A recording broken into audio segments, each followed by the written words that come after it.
training that we do is law enforcement training. We also have jail training, communications training. We also have animal control training. We have in-service training.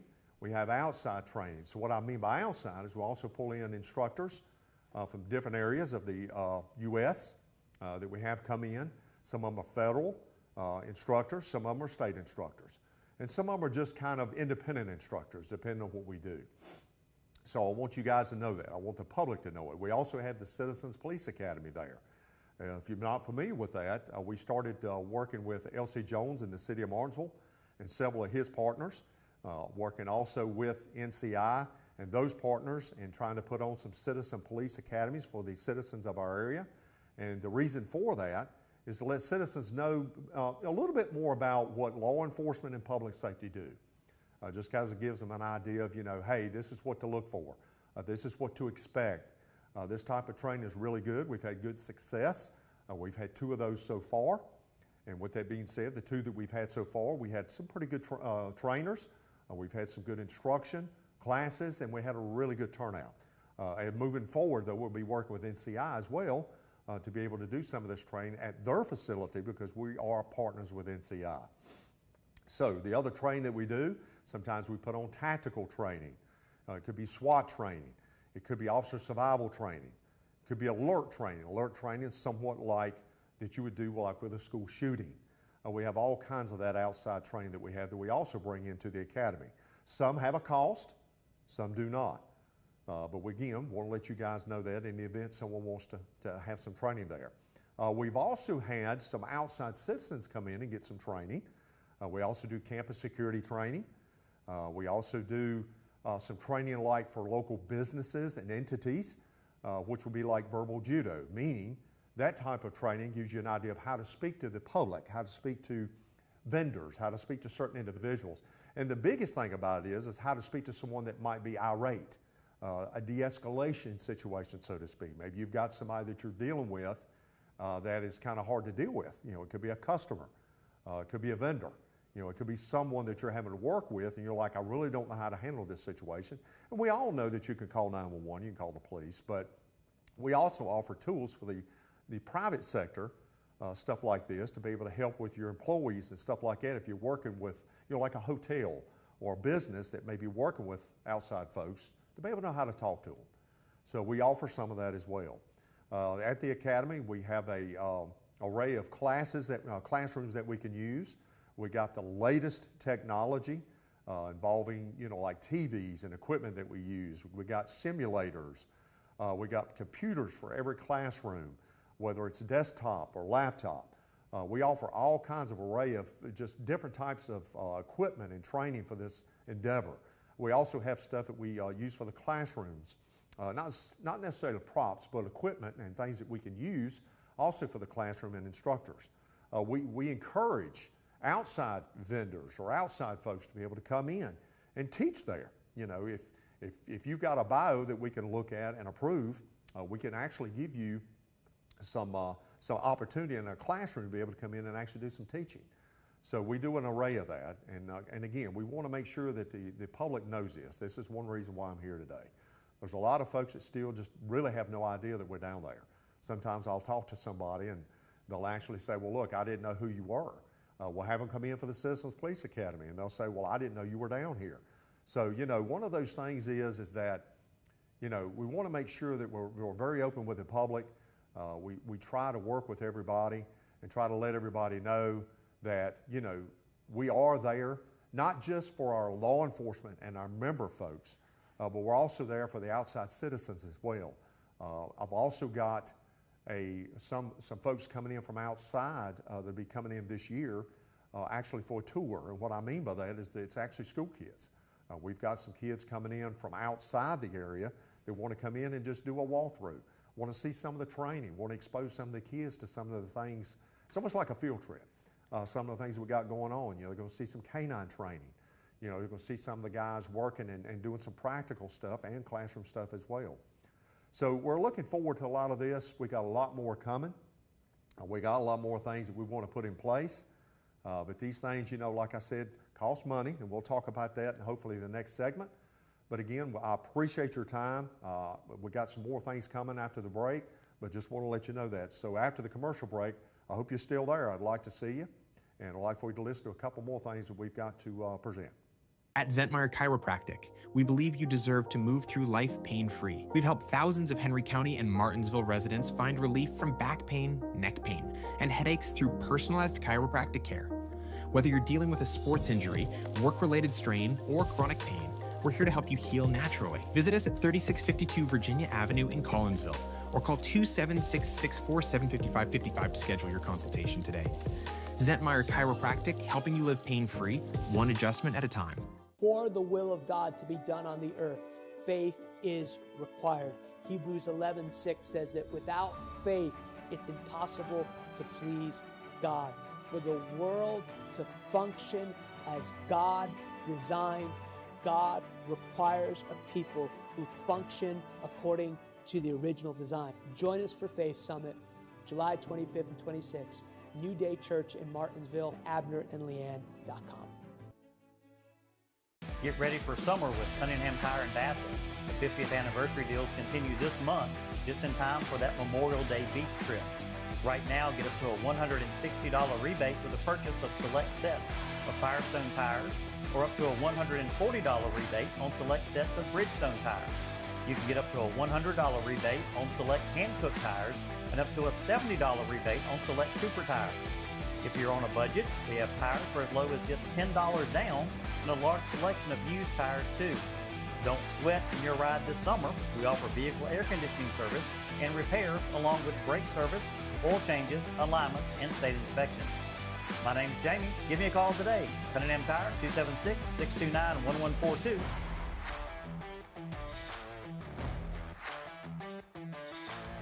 Cunningham Tire, we keep you rolling.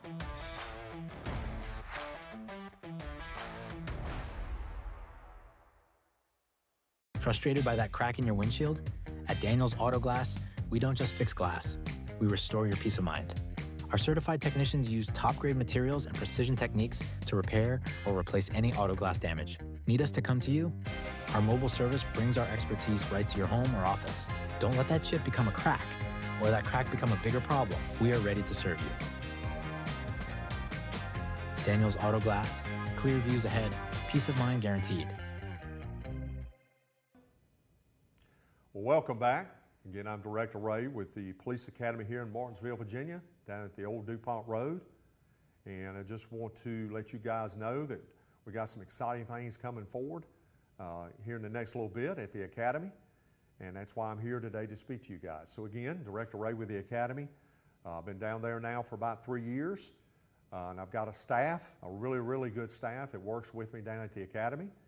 I've got Deputy Director Stephen Brockway and Amber Fulcher, she's the training coordinator.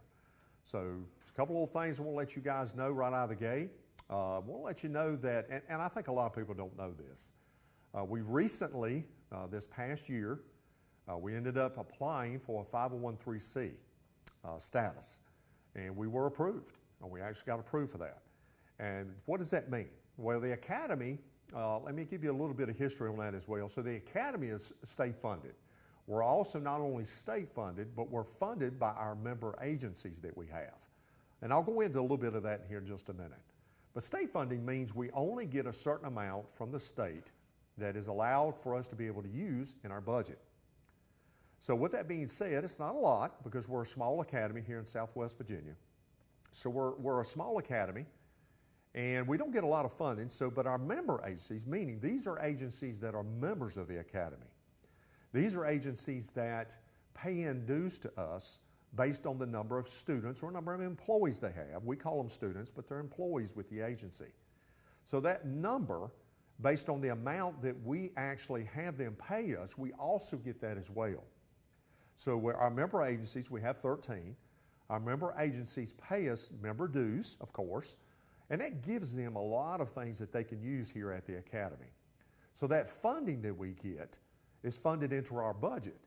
Now, the member dues, of course, and the state funding is really all we get. Now, unless we apply for a grant, we apply for grants from time to time that are available, but the grants are very specific. A lot of the grants are specific to like law enforcement or public safety agencies. We are not like that. We're a separate entity. We're very unique. In ourselves is that saying that we do work for the state, but we work for our member agencies. So it's odd. So our member agencies, of course, support us and, of course, give us funding. And then the state gives us a little bit of funding, but we're technically a state entity. Now, with that being said, we're our own entity, even though we work for the state, but we work for our member agencies, so we report to them, and we have a board. And that board supervises and works with us to be able to implement the things and, help us with the things that we need. So with that being said, it's really all the funding we get. So financially, we fall under the city's, financial part of it. They're the holder of the funds, but we have to apply for other means. So what we ended up doing is we did a 501(c), and that just means that we now can, separate from the normal budget and separate from the academy, we can ask for funding, we can ask for monies through the 501(c) program. And that just means that we can ask, folks out in the public, businesses or whatever, to supply funding to that entity, not to the academy. See, because we are a state-funded academy, we're considered a regional, not private, a regional academy. That just means that we get that funding, but we can't accept any gifts, money or anything like that. So what we ended up doing is we applied for 501(c) and was allowed to be able to get approval for that. And it's under a foundation that's connected to the academy, but is separate from the academy. So I know it sounds a little odd, but we ended up doing that so we could hopefully start raising money from different events that we're going to start putting on. And if somebody wants to, offer some type of, hey, I want to give you a little bit, I want to help you guys out for something that you guys need, we can accept that now. Before the academy, and people may have not known this, and I didn't know it at the time, the academy cannot accept any funds no more than $500. But with the 501(c), that again is a separate foundation with the academy, and again it's somewhat connected, it's just not named the same, is that we can actually now accept, funding and stuff from outside entities that we can put into that. And what it does, it helps us financially. Now, what do I mean by that? Well, we can actually use it for training if we don't have it in our budget. If the state doesn't give us enough money this year, let's just say that, then we could use it for training, special training needs that our member agencies need that, they cannot afford. And so we don't ask our member agencies to pay anything because they already pay us fees. So any training that we get, the academy either uses their own internal budget, or we ask for, assistance from grants, applying for grants and getting that, or we can use the 501(c). Now the 501(c) also has its own board, and of course it has to be approved for those funds just like anything else. And those funds will be funded into the academy, again, like for training, for maybe some outside travel that we may need to do to get to training. It'll also help fund equipment. Now again, we've been blessed. The academy in the 3 years has been blessed to be able to get the things we need through grants. And plus the budget. We've had enough through the budget in the last 3 years that we've been able to work through to be able to help us in a lot of areas. And we've got some really good equipment. We've got some really good vendors out here that we've worked with. The MOU that we've got with NCIs, they've also helped us. We've worked with them on many things with training rooms and training, and we've got our Milo shooting simulator there at their location. So a lot of things have helped, and we've been very blessed. But there are things, as anybody would know, over time things change. We need a new roof. We're going to need a new AC unit eventually. These are things that we're planning ahead of, that we kind of know that at some point things are going to either break or give way. So with that being said, what we've done is we've looked at trying to get more funding so we can possibly replace the entire roof. We can maybe get other equipment. There's some training equipment that we still kind of need for some of our recruits. We're just now trying to get a new vehicle. So these are things that over time things are going to change and break down. And with that being said, we need the funding for these things so we can continue on providing not just the community and the citizens, but providing our member agencies and our MOU partners with the training stuff, like the simulators and the equipment and the rooms and the instructors. I mean, we even have our instructors. I'm an instructor. I'm a national instructor. But we also have instructors within the academy, plus instructors we have come from our member agencies that come in and help as well, and they're tremendous. If it wasn't for them, I don't know what we would do. But these instructors can also help with instructing other things that we need. I help the citizens, as I mentioned before, with some of the verbal judo and the things that we do as far as instruction. So all of these things cost. We're looking at new uniforms for the recruits. We're looking at maybe a possible new uniform that's like a Class A type uniform. We want our recruits to look good. We want them to look professional. We want things to look professional around the academy. There's been some upgrades that we've done at the academy. New sign, new painting, floors, just different things that we've been trying to do there that just make it look more presentable, more professional, not just for our member agencies, but for our public as well. Like I said, we were getting in a bunch of folks that are coming through now that just want to see the academy. We have students that want to come in now, like I mentioned before, ranging from ages of 10 to 17. They want to be able to just walk through the academy and see what we got to offer. That means a lot. I mean, that means something. We're not just there, to train folks, but we're also there too to, let people know truly who we are and what we're about. Educate folks, so to speak. So again, the 501(c)(3) to us is very important, and we're moving forward with that, and we're looking to maybe put on maybe a golf tournament and different other things, raffles. So the board with the 501(c) is looking to help us with that, and we're moving forward with that to try to hopefully start raising some money. So I hope you guys kind of keep that in the back of your mind, and I really appreciate, again, right now with the MOUs and everything that we've got, all the support that we currently get from the public and our folks like with NCI and Everett University and some of the others. But again, I really appreciate that. It means a lot to us. It does. We've came a long way in 3 years, offering a lot more training, a lot more things at the academy. All right, so I hope you can stick around. We got another segment coming up. I'm going to talk about a few things about some of our recruits and some of the, a little more in depth in some of the training. So if you guys can stick around, I'd appreciate it. We'll go to a commercial break, and I'll see you in a few. At Zentmeyer Chiropractic, we believe you deserve to move through life pain-free. We've helped thousands of Henry County and Martinsville residents find relief from back pain, neck pain, and headaches through personalized chiropractic care. Whether you're dealing with a sports injury, work-related strain, or chronic pain, we're here to help you heal naturally. Visit us at 3652 Virginia Avenue in Collinsville, or call 276-647-5555 to schedule your consultation today. Zentmeyer Chiropractic, helping you live pain-free, one adjustment at a time. For the will of God to be done on the earth, faith is required. Hebrews 11:6 says that without faith, it's impossible to please God. For the world to function as God designed, God requires a people who function according to the original design. Join us for Faith Summit, July 25th and 26th. New Day Church in Martinsville, abnerandleanne.com. Get ready for summer with Cunningham Tire and Bassett. The 50th anniversary deals continue this month, just in time for that Memorial Day beach trip. Right now, get up to a $160 rebate for the purchase of select sets of Firestone tires, or up to a $140 rebate on select sets of Bridgestone tires. You can get up to a $100 rebate on select Hankook tires, and up to a $70 rebate on select Cooper tires. If you're on a budget, we have tires for as low as just $10 down, and a large selection of used tires too. Don't sweat in your ride this summer. We offer vehicle air conditioning service and repairs, along with brake service, oil changes, alignments, and state inspections. My name's Jamie. Give me a call today. Cunningham Tire, 276-629-1142.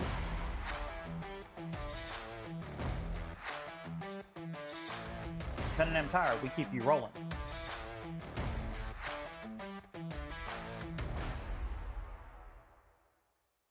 Frustrated by that crack in your windshield? At Daniels Auto Glass, we don't just fix glass, we restore your peace of mind.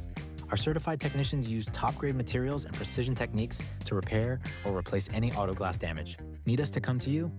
Our mobile service brings our expertise right to your home or office. Don't let that chip become a crack, or that crack become a bigger problem. We are ready to serve you.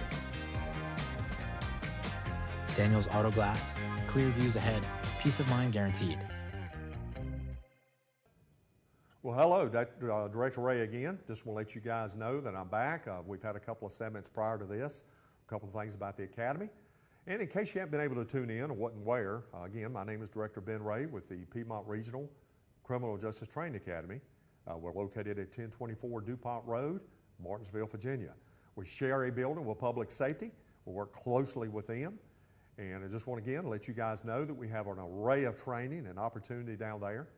And I just want to also talk about a few other things. Talked about a few other things prior to this, but we also want to kind of dive into some things that I think is very important.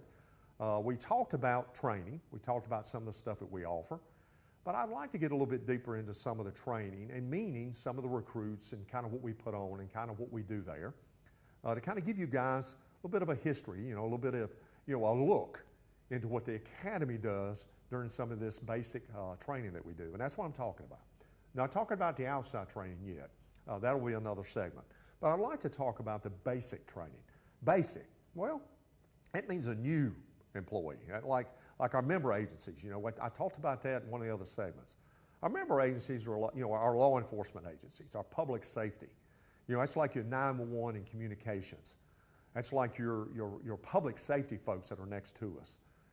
Your law enforcement, like your city PDs, like Martinsville PD, your chiefs, your sheriffs, like Henry County, Pennsylvania County, Patrick County, these folks that we use, Danville City PD. And there's a lot. Like I said, we have 13 agencies. And that includes jails, it includes police departments and sheriff's departments and communication centers. So with that being said, we offer an array of training, right? Talked about that earlier, but if you missed that segment, again, we offer a lot of training, but I want to get really in depth into it, and this is what I mean.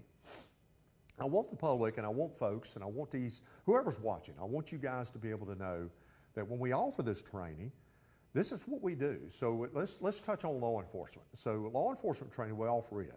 It's right at about 21 weeks of training, and it's for a new recruit, and we call it basic for a new recruit.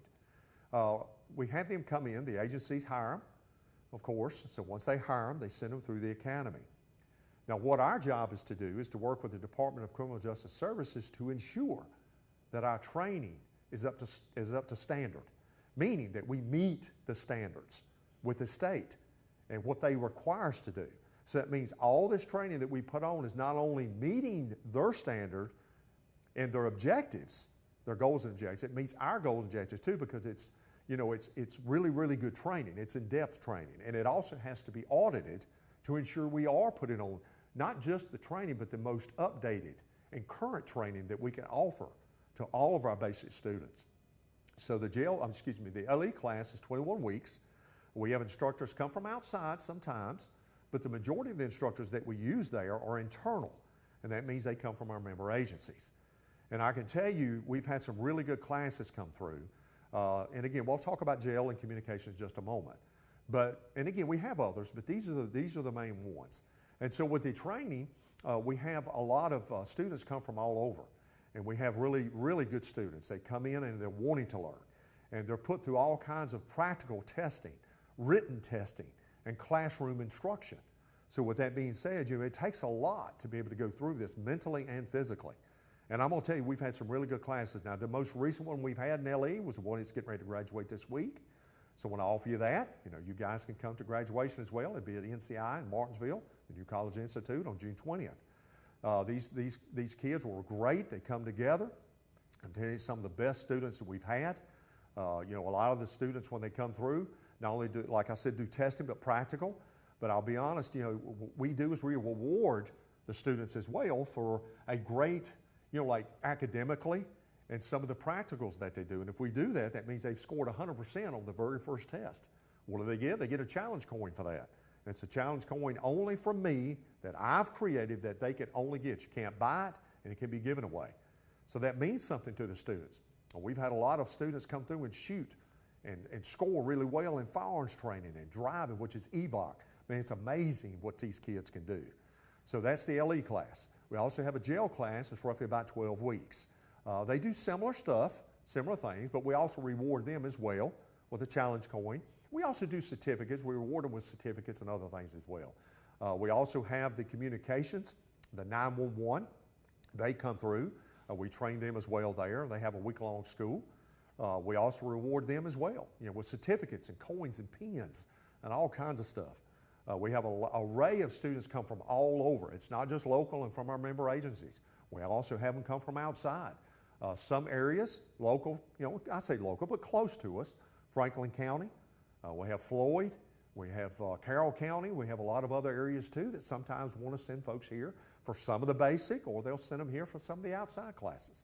So it means a lot to us for people to be able to come in and just experience the training that we can put on. It's very, very in-depth training, and I can't say that none of the other academies are doing that. It's not that, but I just know what we offer here. But again, we offer very in-depth training. We have some of the best instructors. I can tell you best instructors anywhere, and I'll put them up against any academy and any school anywhere for the knowledge base that they have, for the instruction that they do. And they've had a lot of accolades. A lot of people have went through their training and said how well and how good they thought it was. But don't forget, we have animal control training as well, campus security training. We do those as well for the basics. But for the basic schools, like I said, it's very challenging when you get a lot of these kids come through here. And I call them all kids. I hate to do that, but I mean, we have a lot of kids that range from 19 to 20 years of age, and some of them could range anywhere from 65 or a little bit better. You'd be amazed at some of the folks we get to come through, and they make it. They're able to make it. Someone shouldn't be able to come straight off the street, right? To be able to come into the academy and be able to go through the academy and be able to do well. It takes a special person. It takes a special person to be able to come through and be able to make it through the academy, academically, practicals, physical part of it, everything. So it shouldn't be able, you shouldn't just be able to walk on the street and be able to point somebody out and say, hey, you'd like to come to the academy. That's almost impossible. The grade level of the academy is now 12th grade level or higher. At least we figure probably not, run around about the first year of college. Things have changed over the years. Trainings have gotten a little bit more, stricter and harder, and it should be. It should be. But if a student comes through and is able to pass and get through and graduate, that should mean something. So, and I also want to end with this too. We also have pre-employment. Now, pre-employment is a little bit different, but that does mean an individual, if they really wanted to and could afford to, can put themselves through the academy. Now, what does that mean? Well, our member agencies, like I mentioned earlier, they hire folks to be able to come through the academy. They pay their dues. So folks can come through, and those dues pay for a lot of things: uniforms, computer equipment, the stuff, the other things that they use, like notebooks and pencils and pens. They also use other equipment as well, so that pays for that. Well, a pre-employment person, if they say, well, look, I want to put myself through, but I don't want to be sponsored or hired by someone else, can I do that? Well, yes, absolutely. You can reach out to the academy. I'm over that. You can reach out to me, and I'll be glad to give you the specs on that and kind of what it looks like and what you need to do. But it does take time. So if you're going to go through the LE class,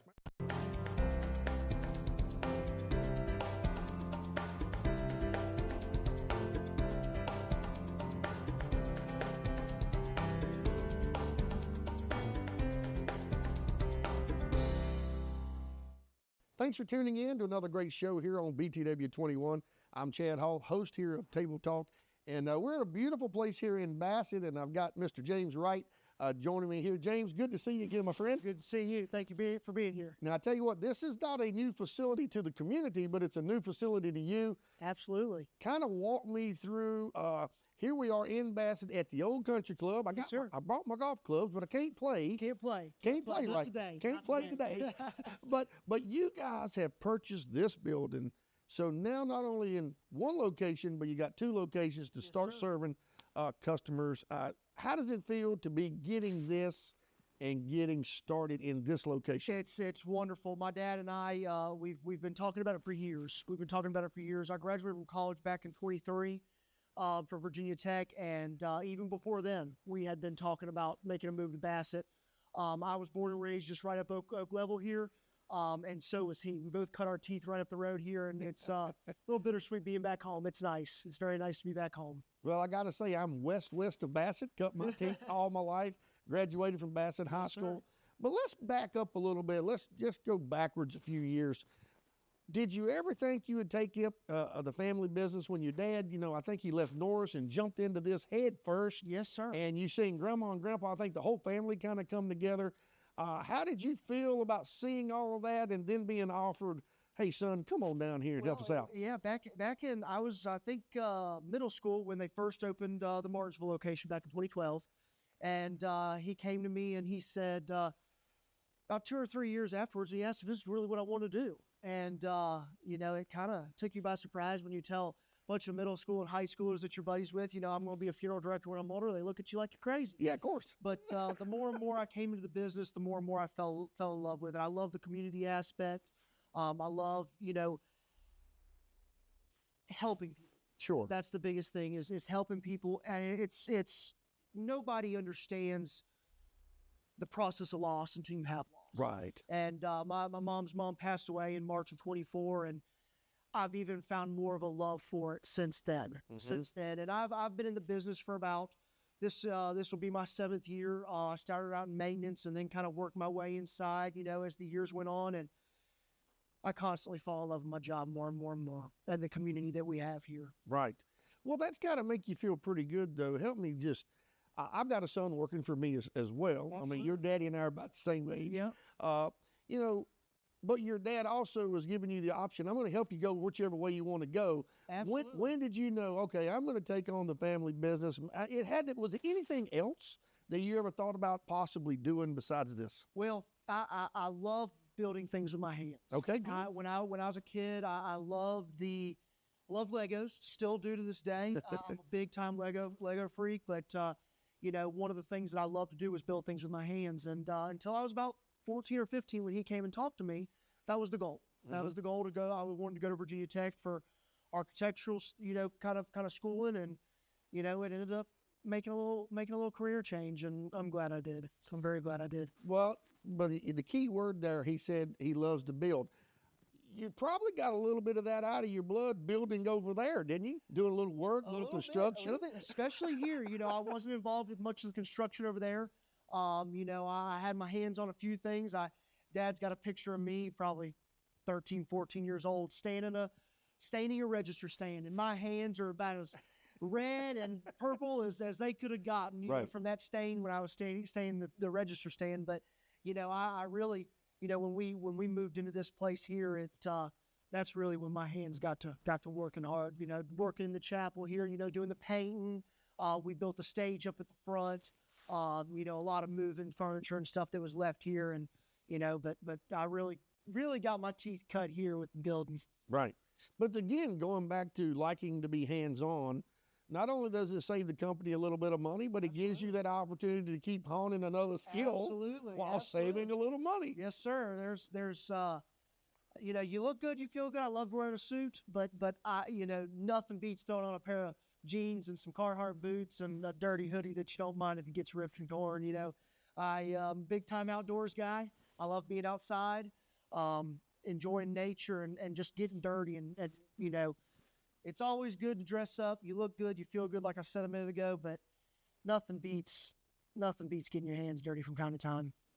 So again, now you transition, you get down here, your dad started you out from the bottom and made you work your way up. But Sure he didn't cut you a lot of slack then. He made you earn it, so to I'm speak. very glad he did. I'm very glad he did, because Great job, Tony. yeah. Thank you, Dad. I sure appreciate it. I did the same thing. Well, he's a brilliant man. He is.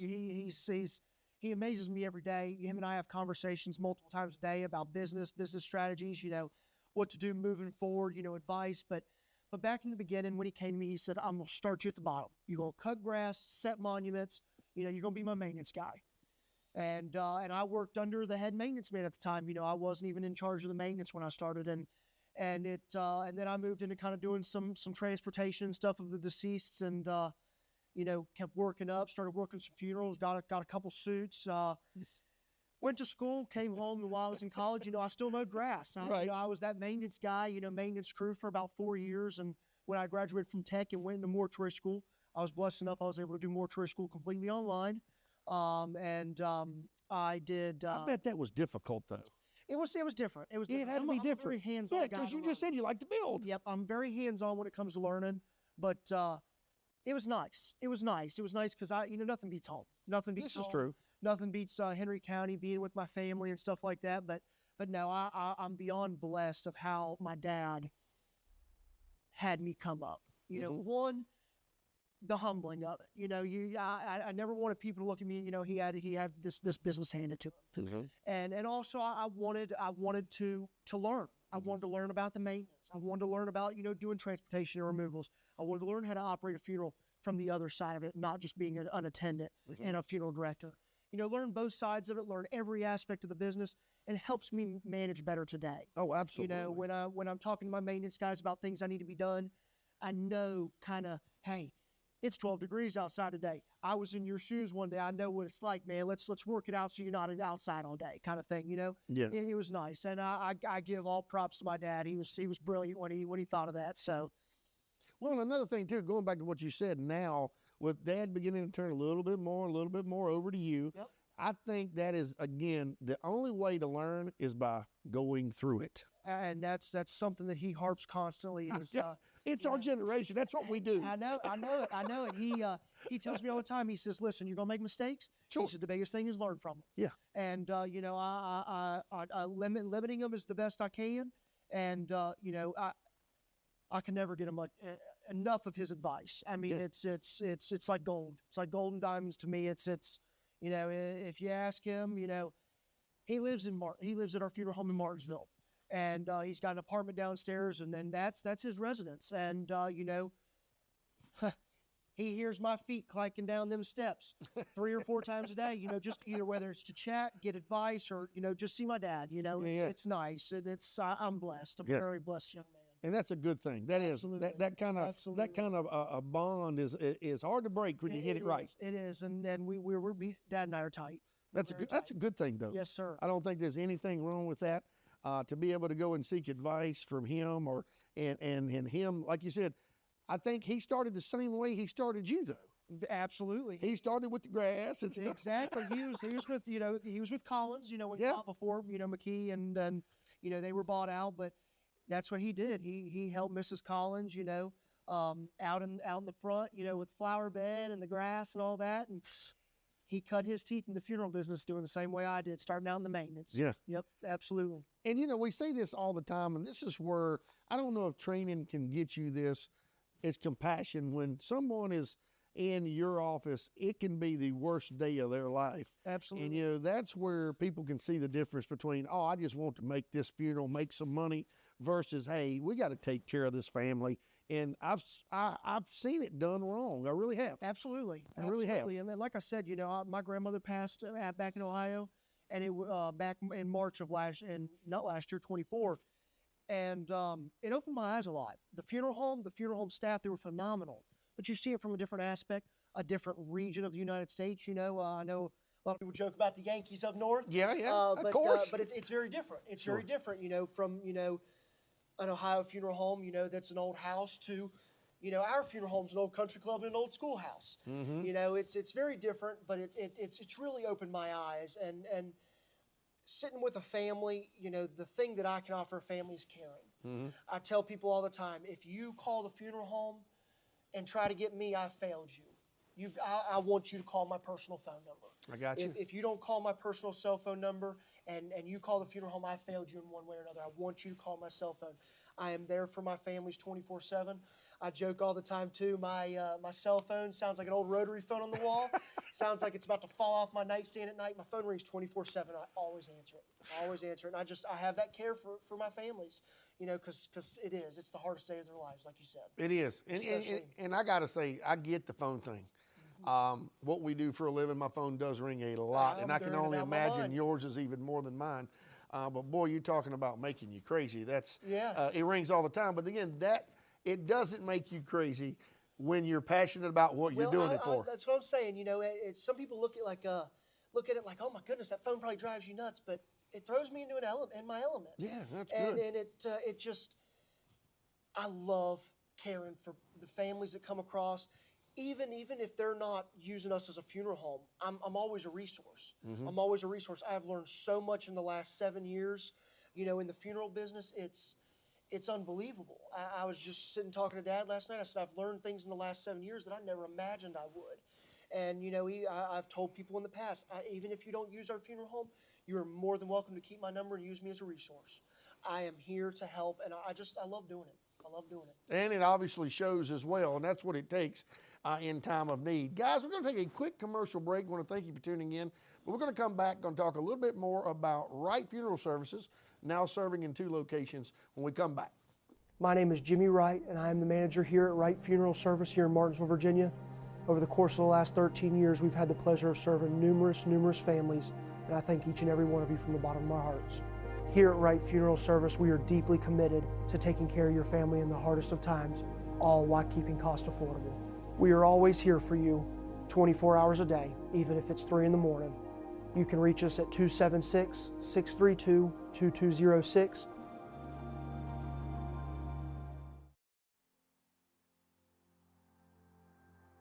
At Fairhaven Memorial Park, we know how heavy loss can feel.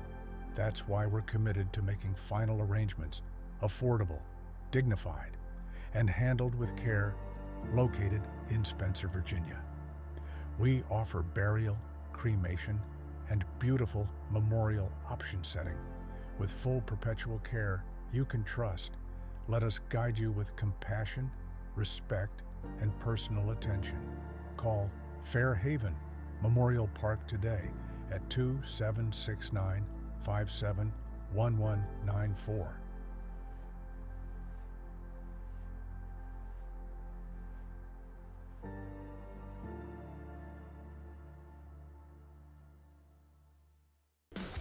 Not many people know, but the best way to protect your investment of a new set of tires is with an alignment. Here at Harbor, we can do that. Did you know at Harbor's Garage and Towing that we are a Michelin dealer? Not only just for the Henry County and Martinsville area, but any surrounding counties as well. Come on by, get you a set of Michelins today. Come see us for all your automotive needs at our newest location, 6010 Greensboro Road, Ridgeway, Virginia, or give us a call at 276-632-2580. Think, well, and our tagline for our business is coffee with craftsmanship, and I think that's kind of it for me, is that it's one of those things where, it's not just throwing stuff in a cup. To me, it's just an exciting thing, and something that, it seems to continually change and evolve as well, always reinventing itself and new things. So I think that's a big part of it, and then just loving the taste of it ourselves, I think helps, that community is a big part for us, is drawing people in, having them sit down, drink, conversations over coffee is just is a big thing. So we offer all the different types of coffee drinks, from brewed coffee to espresso to macchiatos, lattes, mochas. So right now our hours, we open at 6:45 to 10:30, and then we have a break and open back up at 2:30 to 6. Those hours are Monday, Tuesday, Wednesday, Friday, Thursday we are closed, and Saturday currently we're open 9 to 1. Thanks for staying with us here on Table Talk again. Chad Hall, we're here at we're in beautiful Bassett, but we're not at the country club anymore. We're at Wright's Funeral Service, and I got one of the Wrights joining me here, and James, talk a little bit about, again, this facility is just kind of getting going well.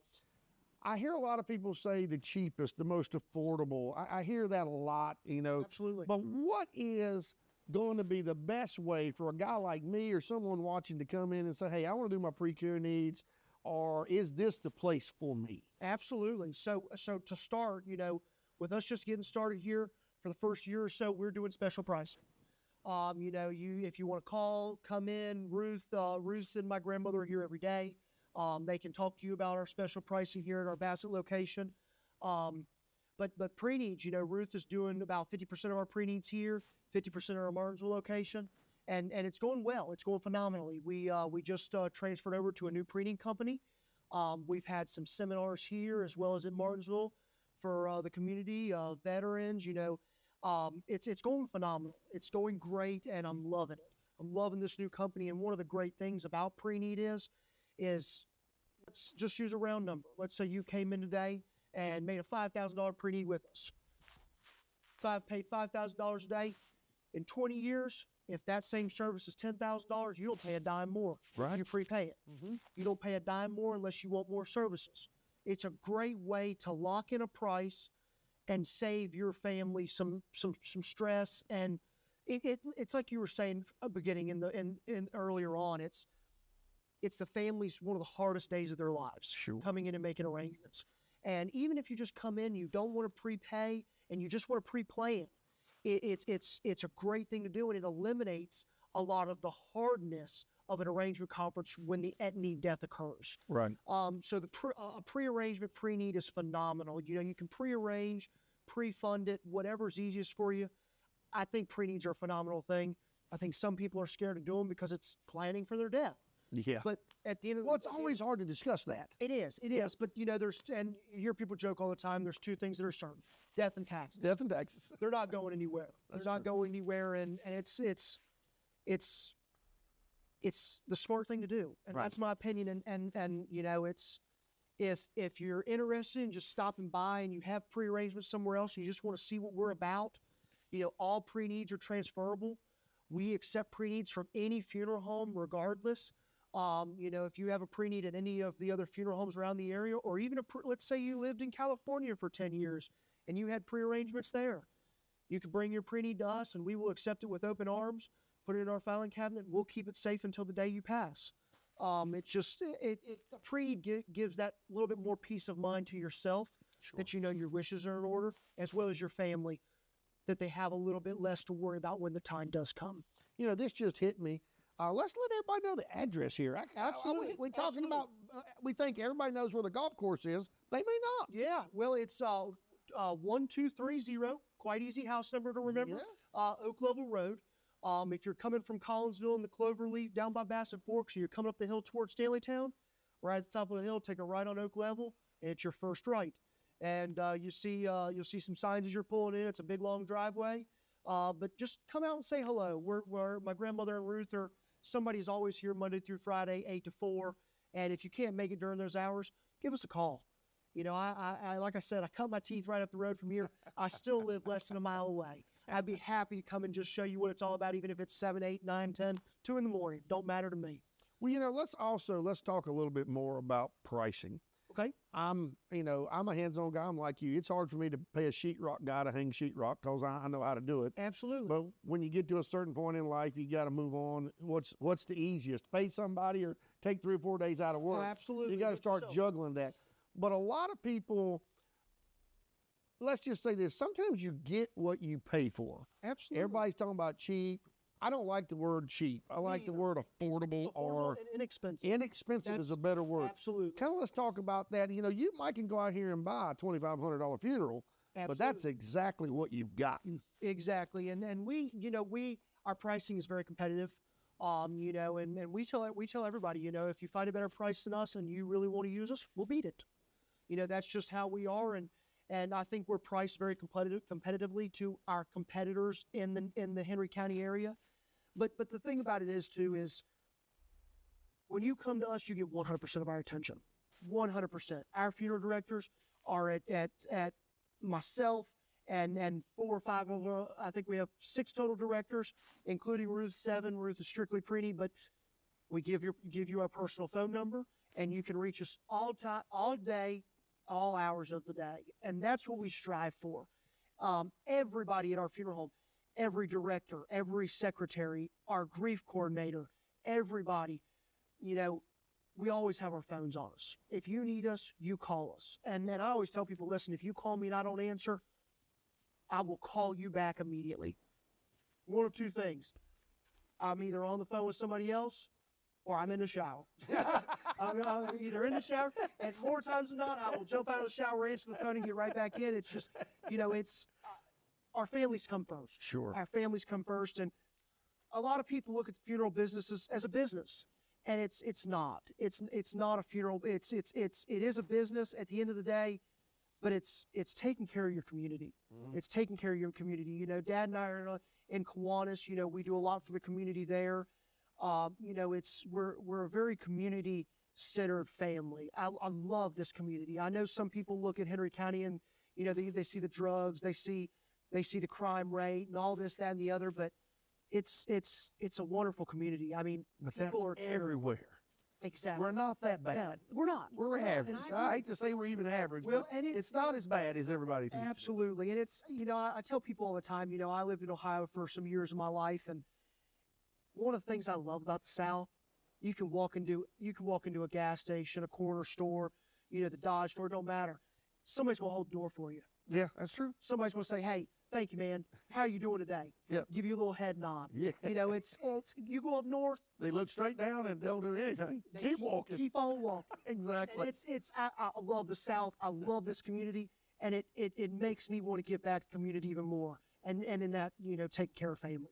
You know, I look at this as more of a ministry. I mean, I know you're not going to call yourself a pastor or whatever, but this is a very pastoral moment. Absolutely. When you got your wife, your husband, or a child, or mom or dad that has passed away. Now you're got to sit over here and be a grievance counselor to speak. No, I'm not saying you are. Well, you're absolutely right. Yeah, it's a tough time. You know, I was talking earlier about my dad. You know, it's unbelievable the things he's taught me.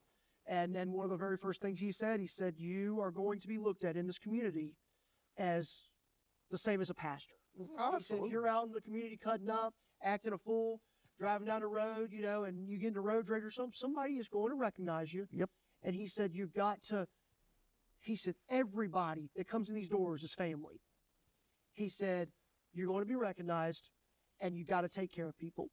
He said, if you care and you take care of people, he said, everything else comes easy. And it's I hate to say it's simple, but it's when you care, it is. It makes sense though. When you truly care in the bottom of your heart for the people that come in your funeral home or even your business, it doesn't even just have to be a funeral home. Yeah. People that come in and sit in front of me or just come in to ask a simple question, if they're treated like family, and you show that you care and you truly care, everything else is simple. But doesn't that make you feel good though, James, to know you're in your right lane? Absolutely. I mean, you're a young man. Absolutely. I mean, you're in the right lane, and whatever. You know, I love what you say, that God has really blessed you. Yes. Imagine 20, 30 years from now, being in your right lane, continuing building what the good Lord has given you. Well, I'm telling you, my grandmother Betty Wright, my dad Tony Wright, my uncle Tom Hensley, you know, they're the three owners of the business, and they both have a power with prayer. Mm-hmm. My mom always jokes my grandma Betty is going to be taking an escalator to heaven instead of stairs. You know, she's just salt. Cherry in the fire. Yeah, I mean, she's salt of the earth. Right. She's flat out good salt people. of the earth. They really are. And I'm beyond blessed to have those people in my life and the prayer warriors I have in my corner. And you know, we talked a little bit earlier about, you know, me wanting love and build my hands, architecture, and I truly believe that God, you know, from his mighty power as well as the prayer warriors I have in my corner and my dad, grandma, and Uncle Tom. I think that this was my path. I think that, you know, the train track came at a Y, and when I was 14 or 15 years old, when Dad came to me, and I think the conductor in God just switched that train track and said, "This is your path." Right. And I'm more blessed than I could ever be. Yeah. Well, that's awesome. But again, if it's not your path, it would have done showed itself by now. I think so. Oh yeah, I think so. Yeah. Absolutely. It's very easy to tell that you're very passionate about the business. And you're more concerned about the guy across from the table than you are your paycheck. Absolutely. And people can read through that, James. You know that. Yep. They can read right through that, and when you can see somebody's really sincere, and I think that leads to a whole lot of the success here at Wrights. Absolutely. Is the sincerity of, I got to take care of you now, whether you can afford it or not. I mean, you're now walking into my world, so to speak. Exactly. And then you just threw you know, the affordability of it. You know, a lot of people don't plan for death. Nobody. You know, I hate to say nobody, but what, 80, 90% don't? I mean, it's very high. And the thing about it is not a lot of people plan for it. So people, when they come to us, they're not financially ready. Sure. And we work with their families. I tell everybody, you know, the first question is, what do I do about money? And I tell all my directors, I tell everybody that speaks to a family, tell them, let the finances be on a back burner right now. Let's take care of you. Let's take care of your loved one, and let's chat a little bit before we even worry about finances. Like I said earlier, it is a business. Sure. But let's take care of you. Let's take care of your family. Let's talk a little bit. I understand we did, you know, mama, daddy, brother, sister, son, daughter didn't plan for this. Yeah. But let's talk. Let's talk and let's get on the same page. See what we can do about some finances, and we'll go from there. See what your wishes are, what your family's wishes are, and then we'll go from there. Yeah, and that's important. That's very important. Well, look, we've got about a minute left here of the program. Again, I wanted to give you an opportunity just to invite everybody by, give them that phone number, And hopefully they can take care of some pre-needs. Before you get in this situation we're kind of discussing now, it's always great to stay ahead of the wave instead of let it come down on you. And these guys are here ready to work with you, even on the worst day of your life. And I think he would even tell you planning ahead is a way to dodge that. Absolutely. Again, my name is James Wright. I go by Jimmy. I can be reached at any time. My cell phone number is 276-732-7327. I'm always here. I'm always here. I know that death can be a surprise. It doesn't matter what time of the day it is. My phone always rings. We're here at 1230 Oak Level Road right now. You're more than welcome to come by 8 to 4. If you come by after, just give me a call. I live right up the road. I'd be happy to meet you here, show you around, show you what it's all about. No obligation to do any pre-arrangements, anything. Just stop by and say hello, see what we're all about here at Wright Funeral Service. Thank you. Well, I want to thank you for all your support at BTW, and I want to apologize. You told me to call you Jimmy earlier, but I've been saying James. Hey, that's okay. That's okay. That's what Mom and Daddy called me when I was in trouble. But yeah, please call me You're Jimmy. in no trouble. We're good. We're good. I appreciate you, Chad. Thank you so much. I want to thank you as well for tuning in. If you've got any questions on this, please give them a call at either the Martinsville or here in Bassett, or call the studio. We'll make sure you get in touch with who you need. Again, Chad Hall, thanks for tuning in. There's more great local programming coming up next.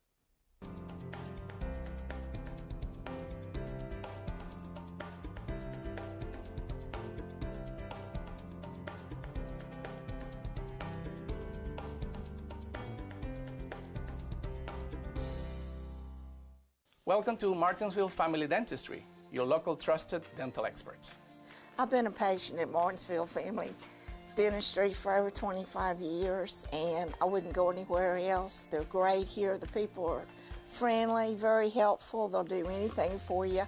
Dr. Milk's taken care of me for decades, and the people here are so friendly and helpful, and I just really suggest you come here. This is Martinsville Family Dentistry. Smile, you're in good hands. Life is full of starts and stops. That's why at Rogers Heating and Cooling, we like to keep things moving. Could be a weak air conditioning unit in need of a tune-up, or a clog in your plumbing. Could be a furnace on the outs, or a generator for when the lights go out. Whatever it is, Rogers has a solution for you. And with unbeatable customer service and a variety of financing options, there's no better choice out there to keep your house moving. Rogers Heating and Cooling, the name you know, the service you trust. It's time for your next step. Not only will this program prepare you for your job, but it'll prepare you to actually go further than what you think you'll be able to do. The teachers are passionate. They really want to help you learn, and I'm excited to be able to move forward in my career. I could not think of anything else I wanted to do. Contact an advisor today to register for one of the many programs available at Patrick and Henry Community College. Future you will thank you.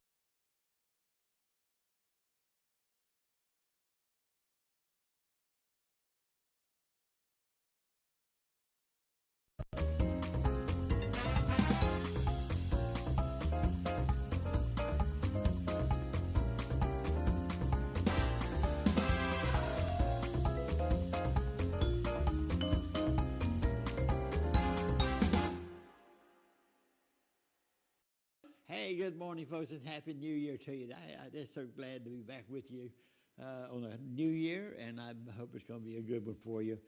And the only way you can make it that way is yourself. Don't depend on somebody else to do it for you. But anyway, with that being said, today I'm going to tell you how we can all be a helping hand in this the good new year. And today I have Bobby Knight with me, and he's the CEO of Fostering Champions. Bobby, it's so good to have you on the show today. Thank you for having me. You know, I've heard of fostering children all my life, most of my life, and I've been living a long time. So back when they didn't have such thing. But anyway, that's one of the best organizations I think there is. I love children. I just think every child should have a break in life. They wasn't asked to come here.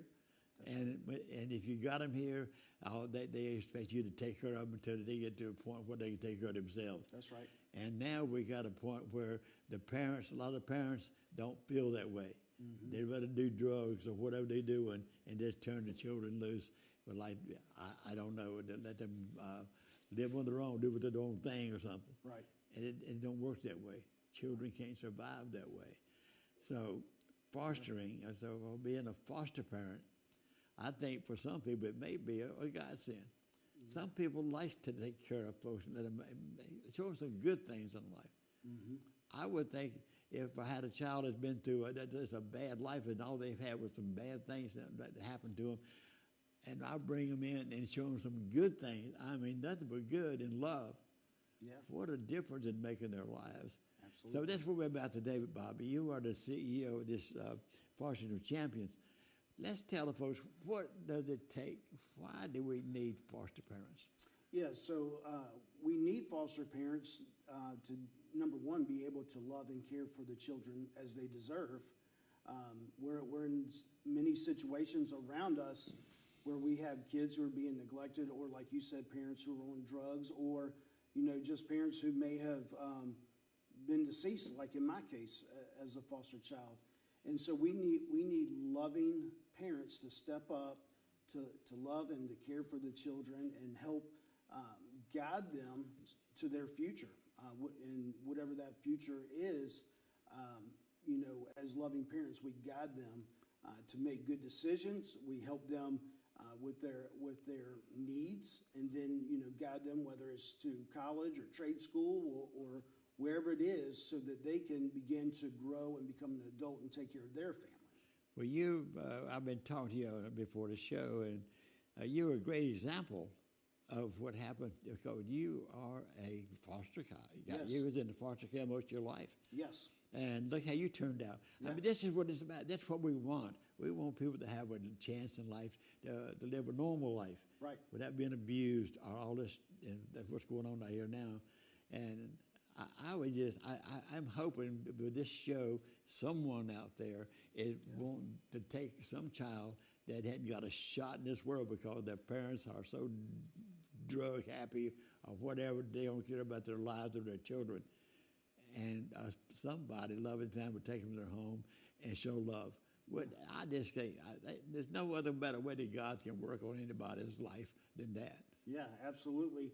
Well, we're in a situation right now that we're almost at a crisis level for the need of foster parents. And becoming a foster parent, number one, they need to be aware.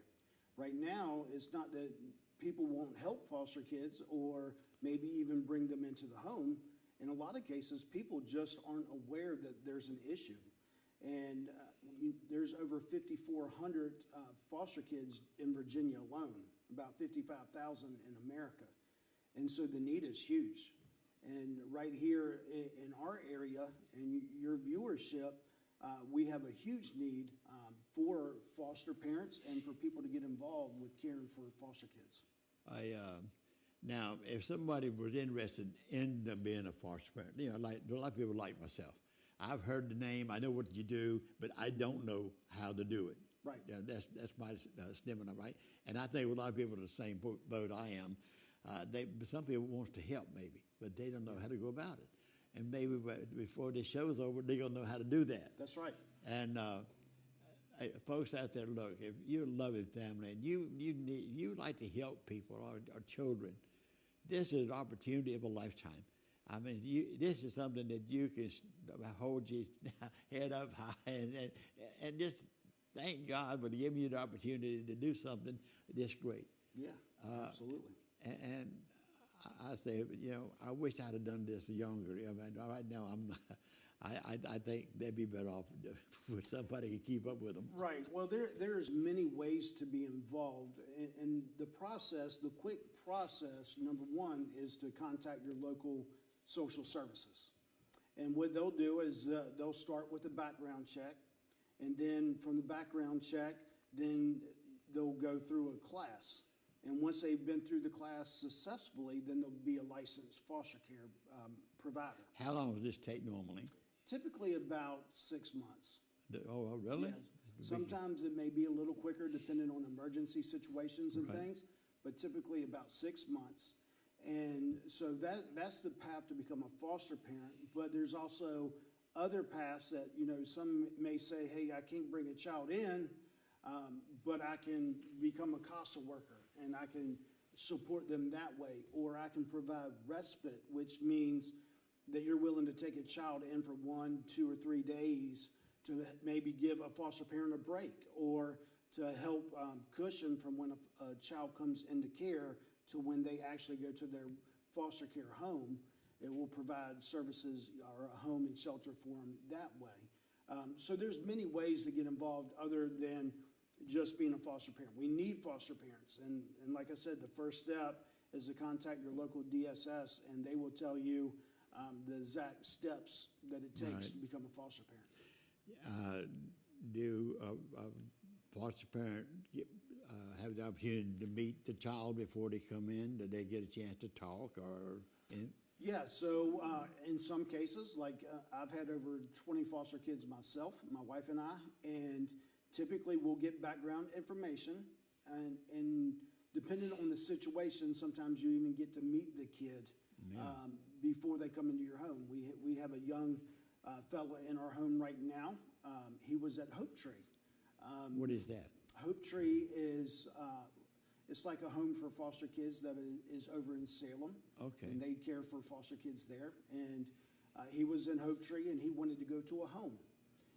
And so we were able to go meet him and talk to him before he actually came to our home.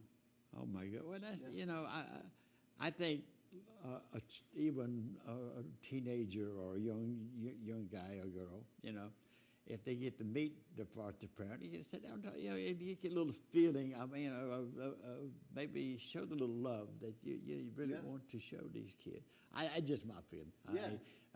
And both the child and the foster parent will know if it's a good fit. Really, and I think people can tell that by talking a few minutes. Absolutely. But Bobby, I'm really pleased to know what you're doing, and what a great thing what you're doing. You ought to feel real good about yourself. You and your wife. Yeah, and you, how many kids you have now? Well, currently we have 4 in our care, and we have 3 in college. In college, but 3 went to college. Mm-hmm. My God, isn't that something? Yeah.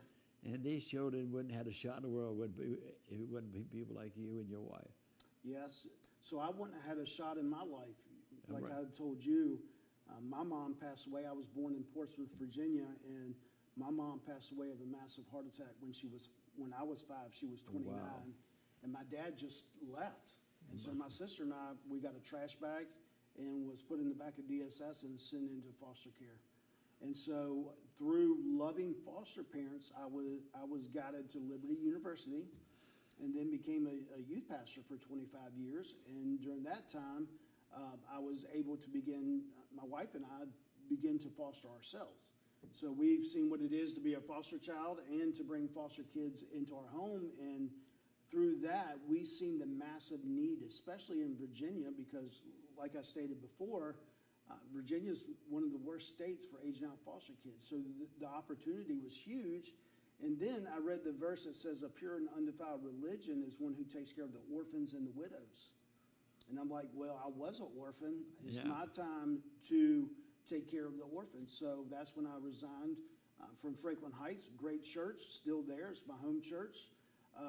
But it was time for me to make the next step. And that's when we started Fostering Champions to help aging out foster kids. Well, what a story. That's a good, that's just fantastic, Bobby. And I'm so proud of you and your wife. I hope this show maybe produces more folks like you that want to do the same thing you've been doing. But that's going to take a little break, folks. And we got some more good stuff we're going to pass on to you. So don't go away. We'll be right back. Planning for retirement? Let Beth Hale be your guide. As a retirement advisor with Futurity First Mid-Atlantic Advisors, Beth helps clients in Henry County and Martinsville and beyond prepare for the road ahead with trusted advice on retirement, life insurance, and health coverage. Reach her today at 276-806-4846. Futurity First Retirement. Life, health, where your future comes first. Frustrated by that crack in your windshield? At Daniels Auto Glass, we don't just fix glass, we restore your peace of mind. Our certified technicians use top-grade materials and precision techniques to repair or replace any auto glass damage. Need us to come to you? Our mobile service brings our expertise right to your home or office. Don't let that chip become a crack or that crack become a bigger problem. We are ready to serve you. Daniels Auto Glass, clear views ahead, peace of mind guaranteed. Looking for your next home? Discover Hill Court Apartments in Collinsville. Choose from spacious 1, 2, or 3 bedroom units, perfect for singles, couples, and families alike. Enjoy community perks like a sparkling pool, a fun-filled playground, and on-site laundry facilities for your convenience. Comfort, affordability, and community, all in one place. Hill Court Apartments. Your next chapter starts here. This is the best dental practice I have ever been to. When I came to Greensboro Dental Associates, I feel like a real person, not another number. I feel that my time is respected and that my voice is heard, especially regarding decisions about my dental health. Every person I have came in contact with is welcoming, kind, and very skilled. Trust me, this is the place that you want to go to. Greensboro Dental Associates, proudly serving our community for over 50 years. Give us a call so we can help you achieve your best smile. Remember when stores had a little bit of everything? At West Franklin Mercantile in Rocky Mount, we still do things the old-fashioned way. From handmade toys and Carhartt bibs to garden tools and work boots, you'll find something for everyone. We'll even special order just what you need. Visit us at 1380 Franklin Street, open Monday through Friday 8 a.m. to 6 p.m. and Saturdays 8 a.m. to 2 p.m. West Franklin Mercantile, where tradition lives on. Hey folks, welcome back here in with Bobby Knight with the Fostering Champions. Bobby, we're talking about fostering kids now, and what a story you have. And more I hear about what you're talking about, more amazed at you.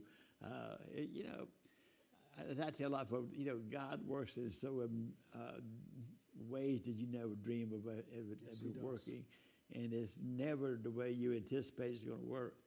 But we need more people like you, and God's ready to work with a lot of folks, I'm sure, that needs help. The kids need help, and we got a lot of parents out there. A lot of y'all maybe, I don't know what the situation may be, that can stand to look after a young adult, a teenager, or younger. Mm-hmm. What a way to go! What a way to help somebody at the same time and have companionship and show love and direction of what life should be. Yeah.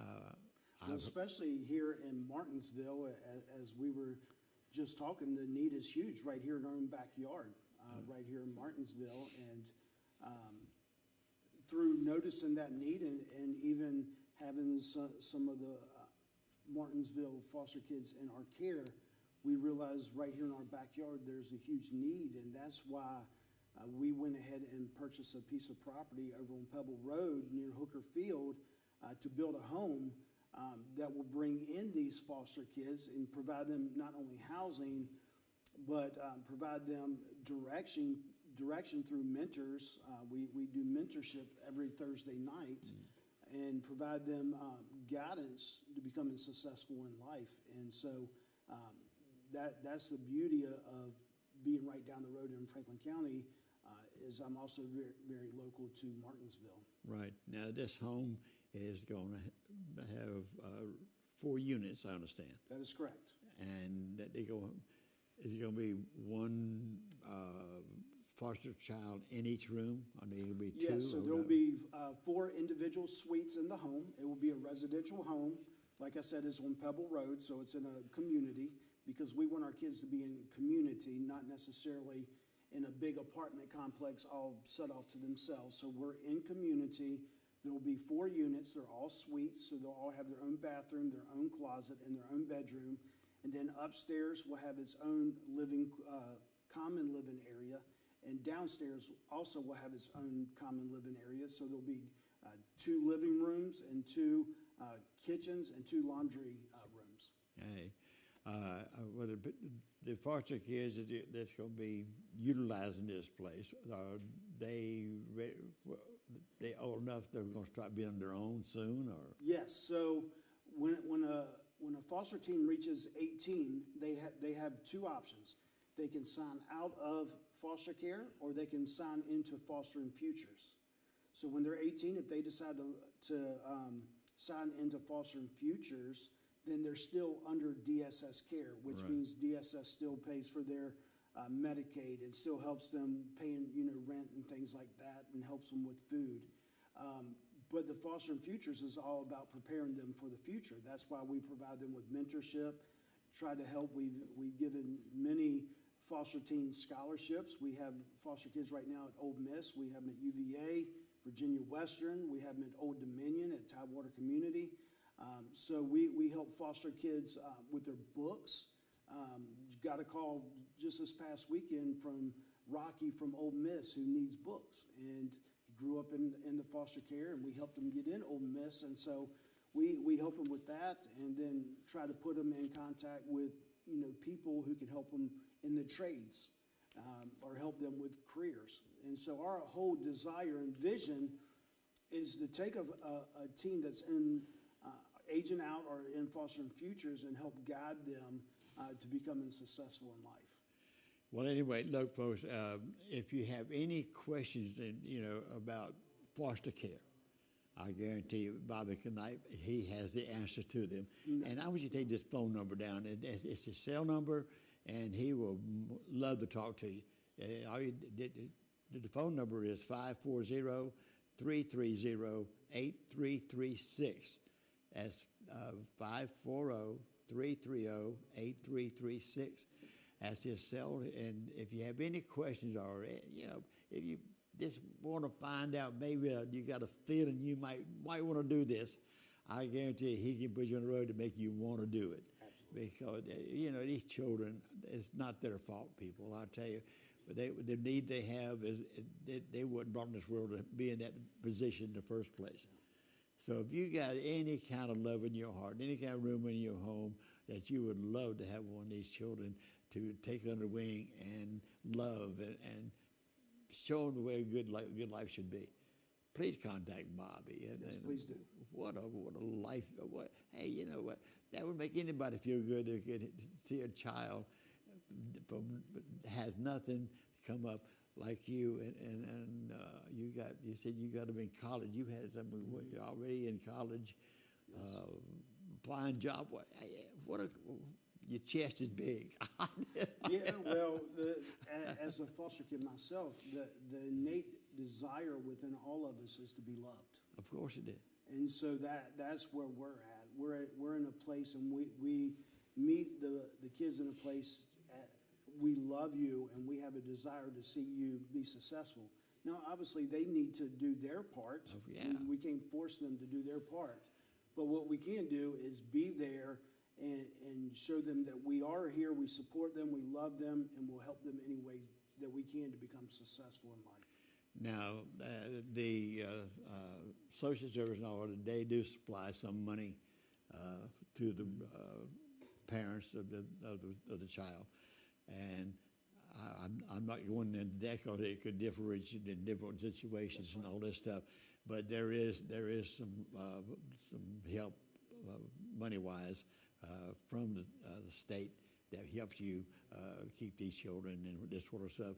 But if you call 540-330-8336 and talk to Bobby, he can explain anything you want to know about this, and because they don't just put them in your home and you start having to use your money all of a sudden that you might need, but they do supply, I think, some money to help their needs too. So that is another good thing. And as I say, it could differentiate depending on the situation. The money could be different. So I'm not going to go into how much it is, but Bobby can go in it with him if you want to call him and tell him what the situation you're in, what you'd like to do. Absolutely. But folks, if you are out there and you have the ways and means and the heart to take a foster child or two or three or whatever. Absolutely. The kids would love to be with you, I'm sure. Absolutely. And I don't think you can find a better thing success in life is to help a human being to make a go of it or be successful in life. Absolutely. You know, there's a lot of love out here, a lot of it, and it's going to waste. Yeah. It Well, I mean, we're now aware of the need, and the next step is the action step, whether that's to call DSS or call me at Fostering Champions and see, you know, in the ways that they can get involved. Like I said earlier, is we have children who need foster parents, but we also have children who need mentorship. We have children who need guidance and direction to, you know, career decisions and life decisions. And we have many companies out there who send people who will come in and mentor them and love them and guide them. And so there's just many different ways to be involved. But if they call me, I would love to discuss how we can get them involved with helping foster kids. One way or the other. Absolutely. There's more than one way to help a foster child. Yes. Is there an age limit on foster care as far as like a mentor or something? Yeah, I mean, I have mentors as old as 90 years old. How about the youngest? The youngest mentor that we have is, I believe, 19. 19. Mm-hmm. So as long as they're 18 until 500 years old, all right. They can be a mentor. What we're looking for is people who can come in and say, hey, I know how to cook. I know how to sew. I know how to clean. I know how to change the oil in my car.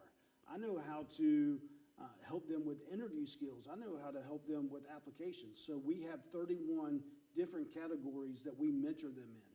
And so it's everything from sewing on a button to how to fill out a resume. And so we have people all around us here in Martinsville that can come in and say, hey, I can help with this, I can help with that. They may have a specialty, and we add those into our mentorship. And so what will happen is they'll come to the home. There will be a mentorship room in the basement of this home, and it's like a conference room, and they'll be able to teach once a week, every Thursday, they'll be able to teach a mentorship class and help these kids become successful. You know, I was a TV chef for 20 years here. I like cooking. I like food and stuff. And I've had classes. I said the courses. I go to college for culinary and that we're talking about mentor. You know, maybe I could even show somebody how to cook. Absolutely. Or, you know, how to fix the breakfast or whatever. Yeah, absolutely. Whatever. Ramen noodles? Huh? Ramen noodles. Yeah, that. But Bobby, I understand there's a lot of room out here for people to show love. That's right. And there's a lot of children out there that need to be shown. And I'm hoping that we got a lot of folks that are watching this show that may be interested in doing one or the other, mentoring or whatever it is, any way they can to help these children that needs help. They brought in this. It wasn't their fault to be in this world in the first place. That's right. And the situation they're here, it's not their fault. The parents' fault, most cases, or some cases they don't. Maybe they're like you. The parents died and left, or whatever it is. They need love, and they need to show a direction. Absolutely. And there's no better way than foster care does it. Absolutely. But I'm so glad you came on today, Bobby. And I said the subject has been on my mind a long time, and I love helping people if I can, and children especially. Yes. And with you, I think you got one of the best channels to doing that I've talked to. Thank you. And for you folks out there, please give Bobby a call at 540-330-8336. And tell him you saw it on Paul Farrar's live show. Yes. And let him tell you, let him explain everything you need to know about foster care. And you'll be glad you did. With that being said, I do hope God blesses you as much as He has me. And if He does, I guarantee you're going to be well blessed. Until next time, I say so long, and I definitely want to see you later. Planning for retirement? Let Beth Hale be your guide. As a retirement advisor with Futurity First Mid-Atlantic Advisors, Beth helps clients in Henry County and Martinsville and beyond prepare for the road ahead. with trusted advice on retirement, life insurance, and health coverage. Reach her today at 276-806-4846. Futurity First Retirement.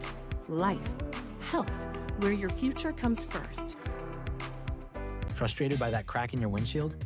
At Daniels Auto Glass, we don't just fix glass, we restore your peace of mind. Our certified technicians use top-grade materials and precision techniques to repair or replace any auto glass damage. Need us to come to you?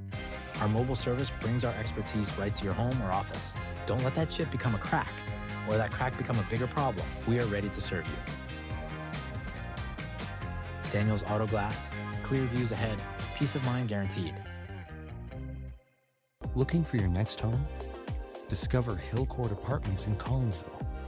Choose from spacious 1, 2, or 3 bedroom units, perfect for singles, couples, and families alike. Enjoy community perks like a sparkling pool, a fun-filled playground, and on-site laundry facilities for your convenience. Comfort, affordability, and community, all in one place. Hill Court Apartments. Your next chapter starts here.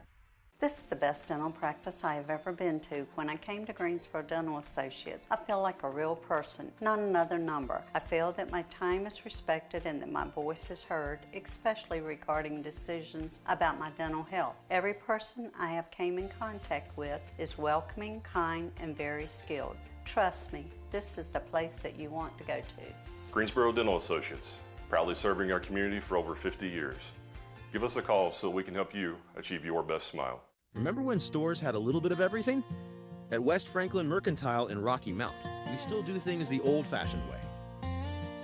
From handmade toys and Carhartt bibs to garden tools and work boots, you'll find something for everyone. We'll even special order just what you need. Visit us at 1380 Franklin Street, open Monday through Friday 8 a.m. to 6 p.m. and Saturdays 8 a.m. to 2 p.m. West Franklin Mercantile, where tradition lives on. Welcome to Martinsville Family Dentistry, your local trusted dental experts. I love Martinsville Family Dentistry because of Dr. Perez and the amazing staff here. They always make you feel welcome. He's an all-around good person, and he is an amazing dentist that helps keep my smile smiling. This is Martinsville Family Dentistry. Smile, you're in good hands. Discover the comfort of Elizabeth & Grace Clothing Company. In a world of fleeting trends, Elizabeth & Grace stands apart. We craft more than clothing. We design confidence.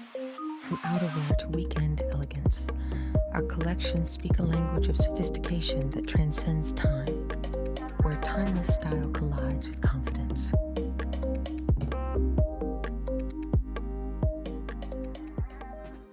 Since 2001, Sirloin House has been Eden's hometown spot for juicy steaks and true Southern home cooking.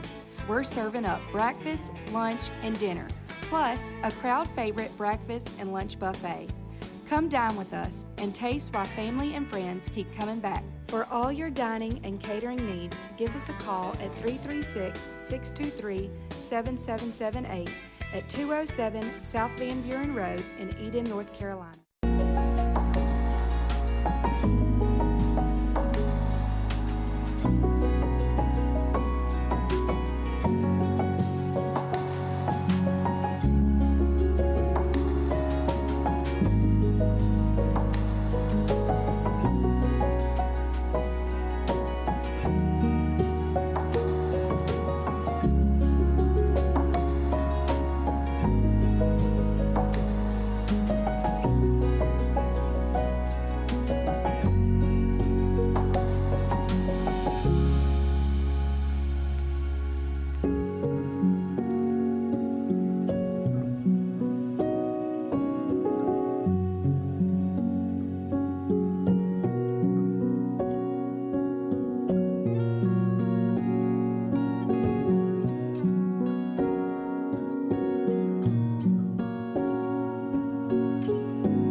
For nearly 30 years, Drake Extrusion offers you the personalized service and flexibility of a custom supplier. With research and development based on 2 continents, Drake is on the cutting edge of polypropylene fiber technology. We work daily with polymer suppliers to improve existing products and meet the challenge of new end uses. We not only value our products, but we also value our employees. For more information, email us at info@drakeextrusion.com or give us a call at 276-632-0159. Welcome to Clarence's Steakhouse in the heart of Ridgeway, Virginia. At Clarence's, we're proud to be a family-owned restaurant where every meal feels like home. Whether you're starting your day with a delicious breakfast, enjoying a leisurely lunch, or savoring a mouth-watering dinner, we've got something for everyone. Indulge in our perfectly grilled steaks, fresh seafood, and homemade specialties that keep our customers coming back for more. Plus, our friendly staff is here to make your dining experience unforgettable. Bring your family and friends and discover why Clarence's is the place to be. Join us today for a meal that's made with love. Clarence's Steak and Seafood House, where great food and warm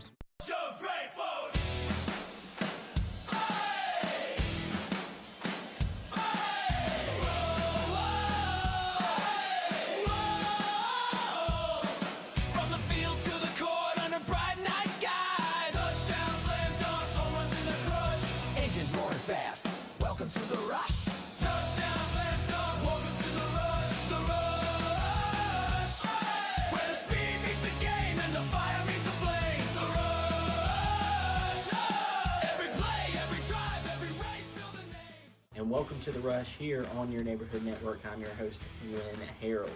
Folks, a great weekend of sports that we had. Of course, election night just a few nights ago. But folks, we are here to have an exciting night of sports. We have a new signing from a local athlete. We have Middle School Rush, which is coming up right after this monologue.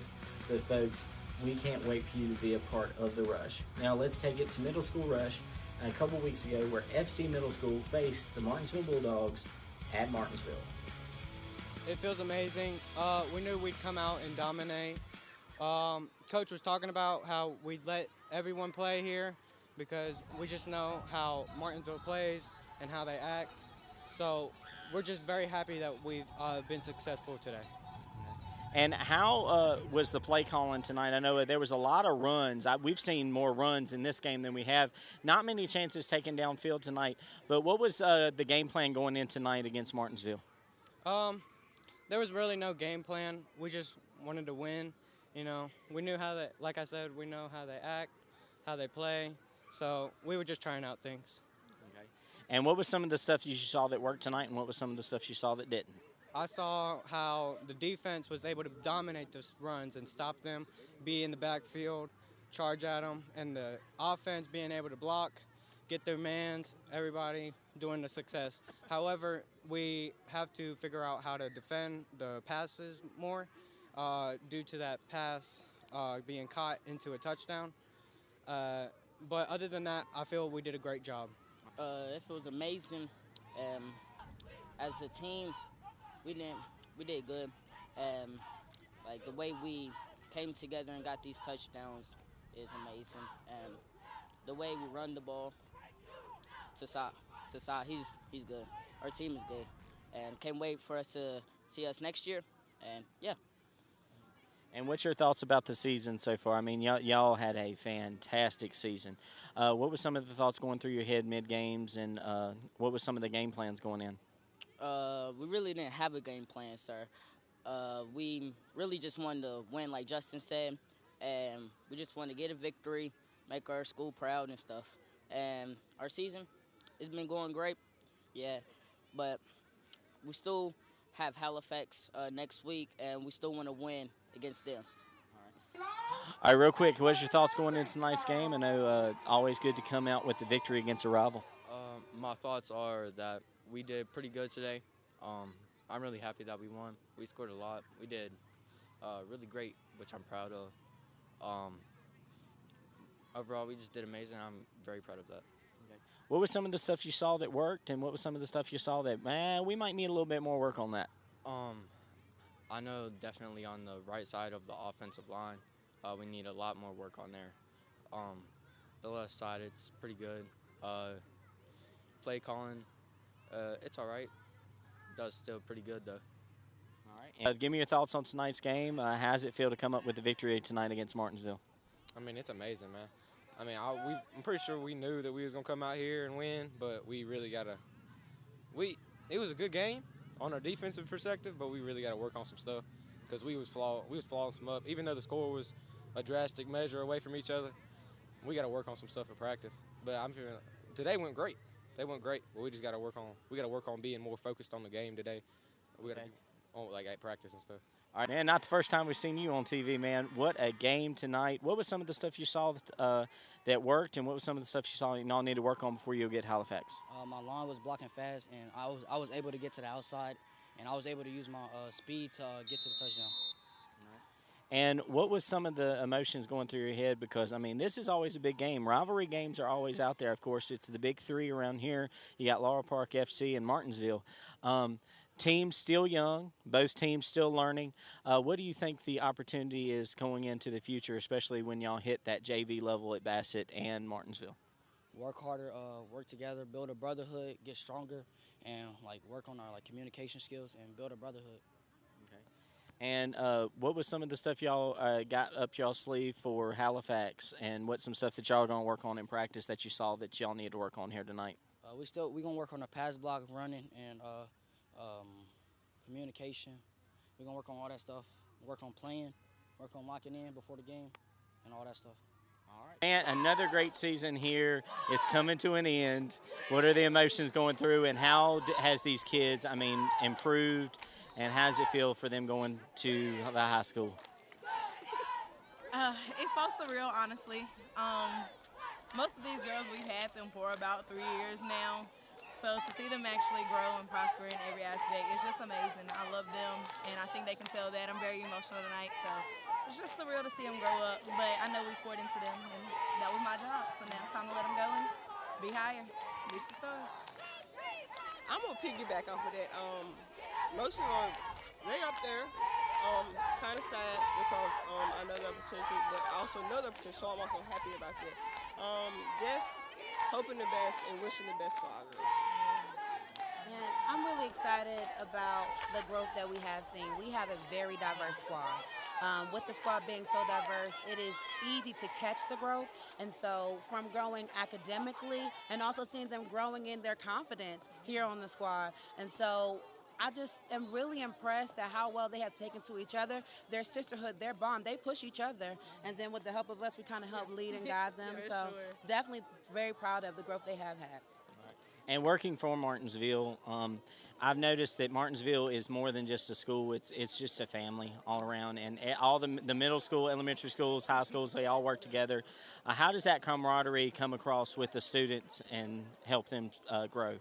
Well, the fact that we're a family, they hold each other accountable. So when one person falls, we all fall. If we discipline one, we're disciplining them all. And so they know it's all or nothing. We have to build each other and push each other. And so it has definitely helped a lot for them to love on each other. And it also helps the culture in the school building because they all know they're working towards one goal and they're working to reach it together. Yep. I agree completely, yeah. One dream, one love, one mission. And, all right, 8th grade night, it's almost like y'all's senior night. Explain what this season has meant to each one of y'all as y'all are getting ready to go to the high school next year. This season has been enjoyable, getting ready to go to high school and meeting new sisters on our team and everything. I enjoyed the team. Just try your best if you're trying out. Just do what you do. Just keep trying. Now, I just want to bring to everybody's attention that this next one, she was one of mine, and I know you can talk. So, what has this season meant to you, and how does it feel actually getting to go to the high school? This season has felt like it's helping me come for my next season, but also giving me an opportunity to feel what it feels like to coach and help other students. And to become a 9th grade next year, I'm going to just try to do what I did this year, get all good grades, big M. And help my sisters. Set goals. Now, going into 9th grade, what are some of the plans? I know we have a few answers, but what are some of the goals that y'all have going into ninth grade, especially starting the cheer squad there and being part of that family? Starting off with good grades and making new friends. Good grades, good attendance, and making new friends. You want to answer again? I'm just playing. All right. So, but I know this is the last home game that y'all will have. What are the emotions going through right now, knowing that this is the last time you'll be here as middle school kids? Sad, but happy to go to ninth grade. Sad. Just sad. I'm a little sad, but also I got to be happy because like I'm moving on to bigger, better things. But yes, I'm sad though because I miss my people. But I'm gonna come back to see them, so it don't matter. Hey guys, Kenny here at Mountain Claws. I got a boot for you today. This is the black MC Original. This one is with a rubber bottom. We also have it with leather bottom. This boot is our Mountain Claws Original. We're super proud of this boot. It's leather bottom. It has a nail shank for comfort and support. It has pulls, so it's a little bit easier to pull on. Our rodeo guys wanted that. All right, this is our Jessie Amos boot. We actually had this custom made for her. Jessie is a mounted shooter, a 3-time world champion mounted shooter. She got these boots, put them on the same day, went out and competed in them. There's no break-in time. These boots are super soft, super comfortable. She loves them. Everybody else loves them. It's our top seller.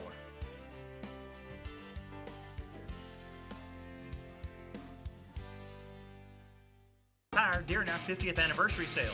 During October, you can get up to a $100 rebate for the purchase of select sets of Hankook or General tires. Michelin has an $80 rebate all month long.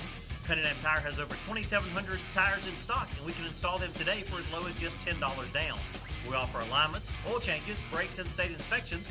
Call 276-629-1142 for your appointment today. Penn&M Tire, we keep you rolling. I might have to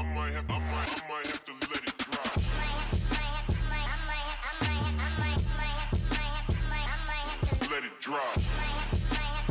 Let it drop. Let it drop.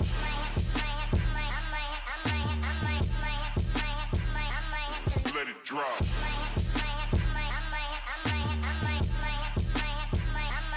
Let it drop.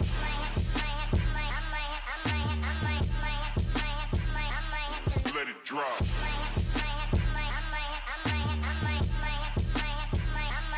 Let it drop. Let it drop.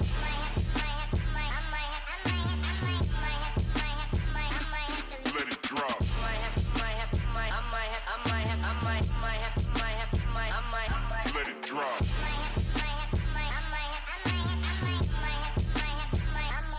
Let it drop. What makes your heart beat? A child's laughter? Dancing with someone special? Your team scoring the winning point? This February, during Heart Month, Sova Health is here to help protect those precious moments. Keep your heart strong by choosing heart-healthy foods, staying active, and knowing your numbers, blood pressure, cholesterol, and family history. Because at Sova Health, we believe every heartbeat matters. Let's work together to keep your heart healthy for all of life's beautiful moments. Sova Health. Live your healthiest life.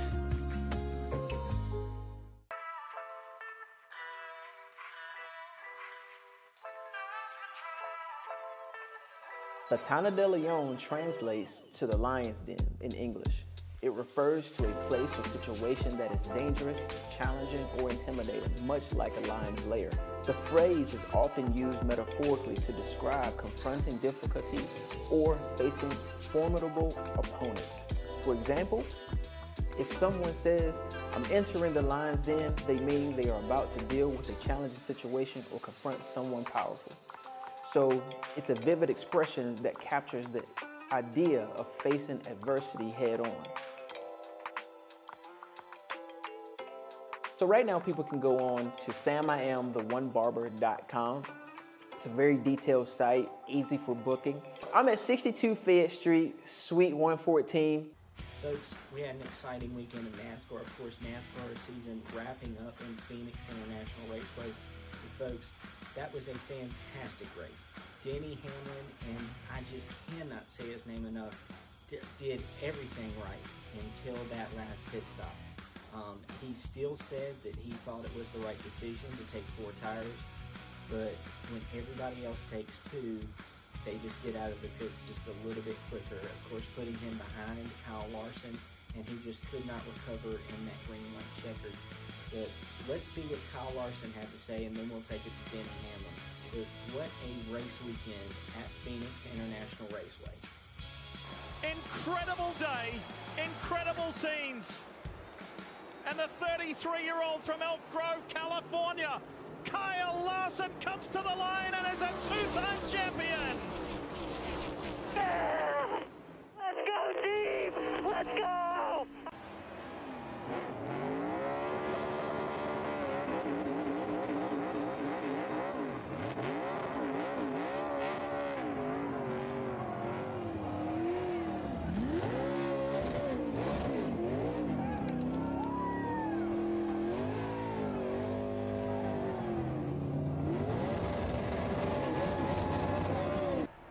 Kyle, was it the bracelets the kids gave you before the race?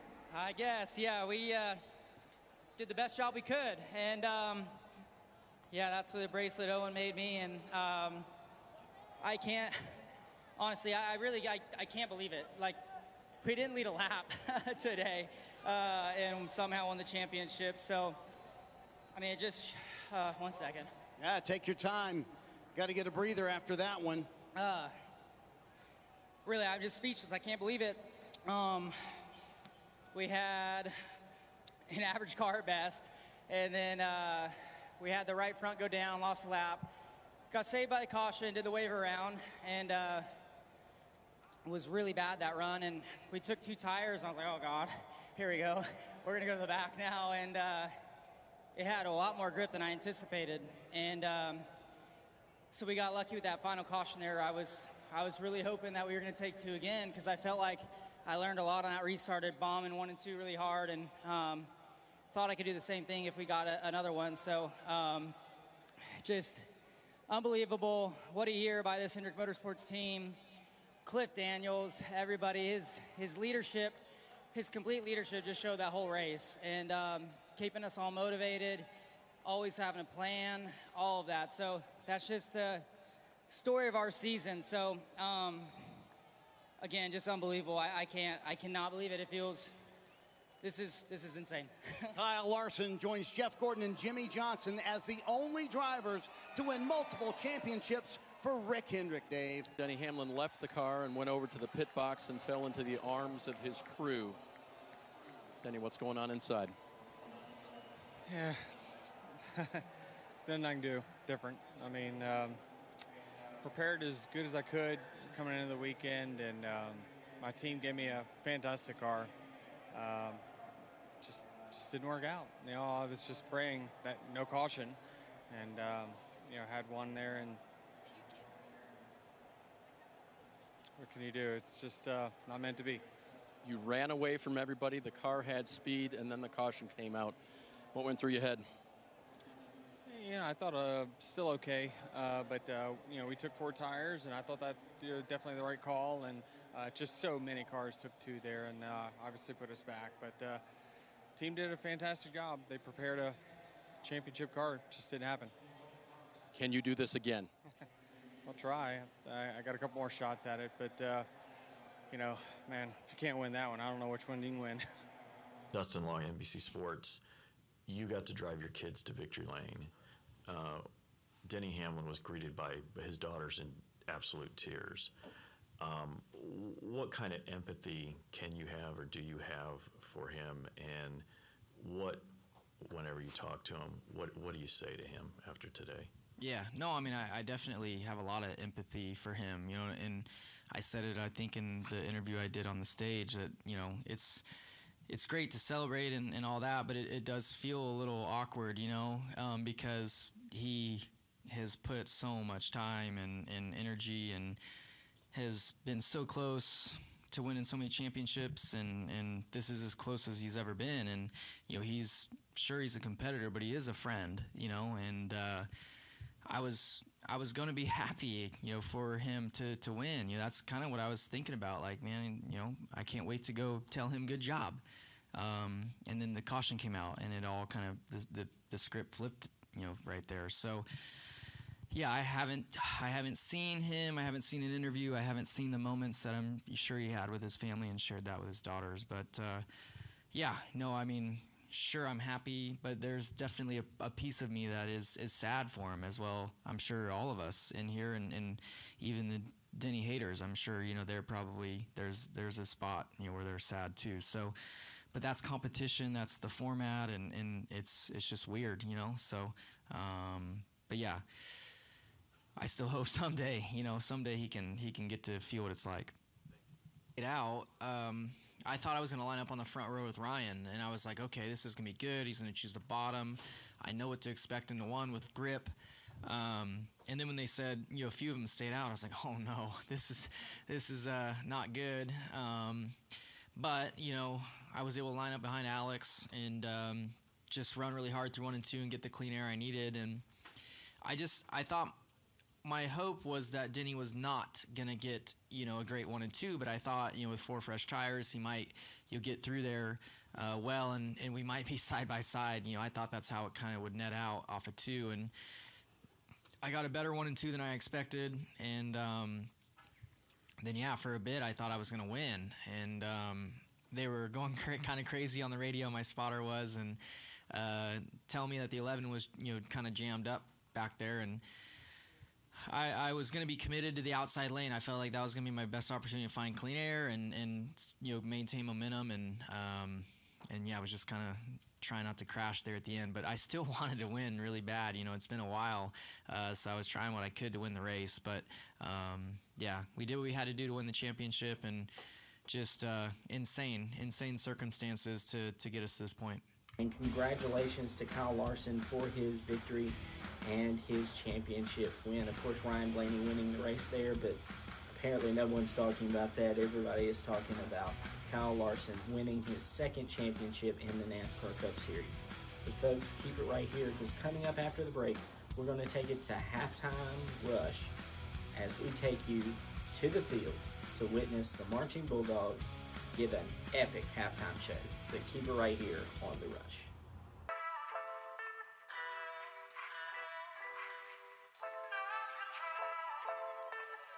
The Tana de Leon translates to the lion's den in English. It refers to a place or situation that is dangerous, challenging, or intimidating, much like a lion's lair. The phrase is often used metaphorically to describe confronting difficulties or facing formidable opponents. For example, if someone says, "I'm entering the lion's den," they mean they are about to deal with a challenging situation or confront someone powerful.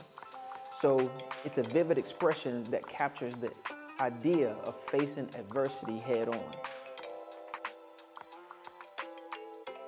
So right now people can go on to samiamtheonebarber.com. It's a very detailed site, easy for booking. I'm at 62 Fayette Street, Suite 114. Here's some sound advice. Don't buy a new car with an old radio. Make sure it's got... This is what's happening. Straight line winds roll 40 to 50 miles. Crash that back up all the way to Oki there. Our photographer Travis is in live drive for us.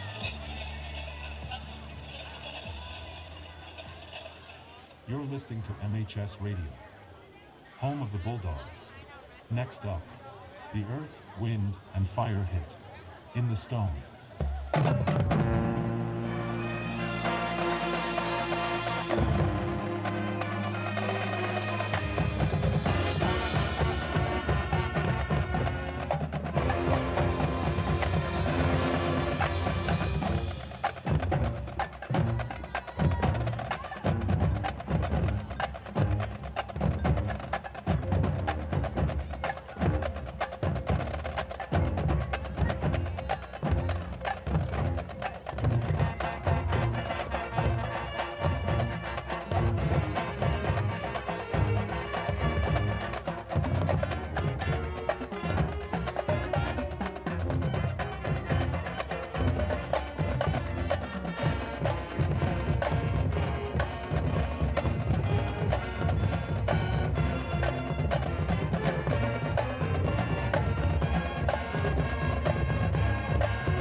folks, that'll about do it for this episode of The Rush. We hope you guys had a great time, and we will see you next week as we will be determining who the Piedmont District Champion will be. Will it be Magna Vista or will it be GW?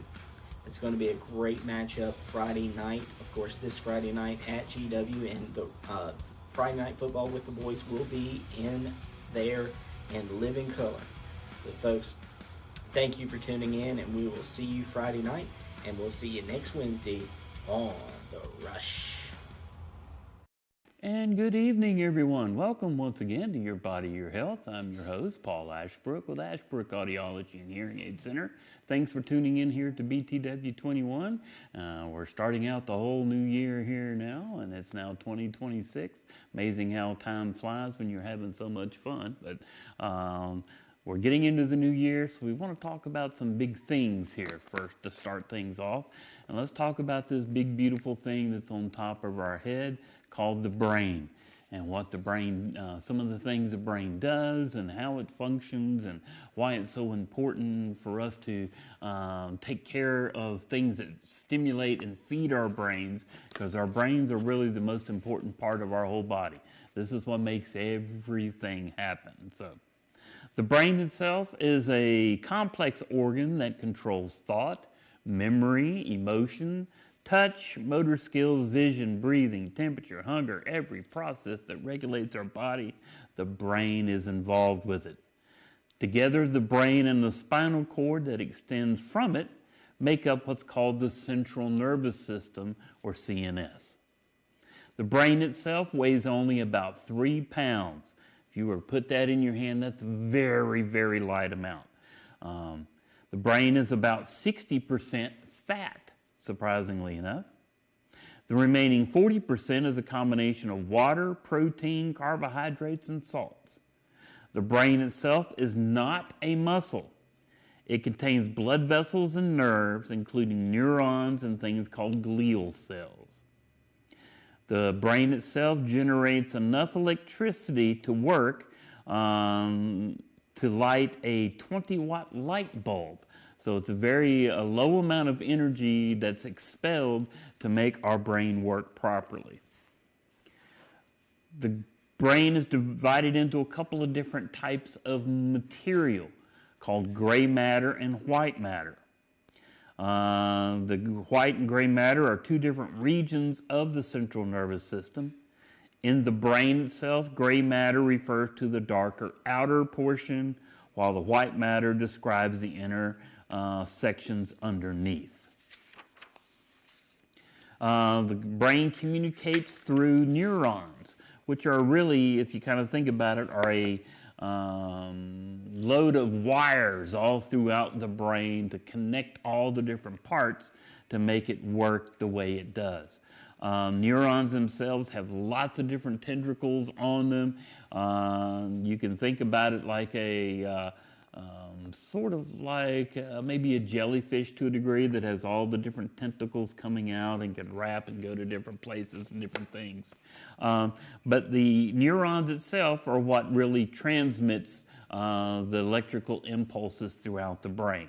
And they use a system that's very unique where the electrical circuit jumps from one area to the next. It's not just a steady thing, it jumps from one area to the next. And that electrical impulse moving so much quicker is what allows our brain to make such super fast decisions.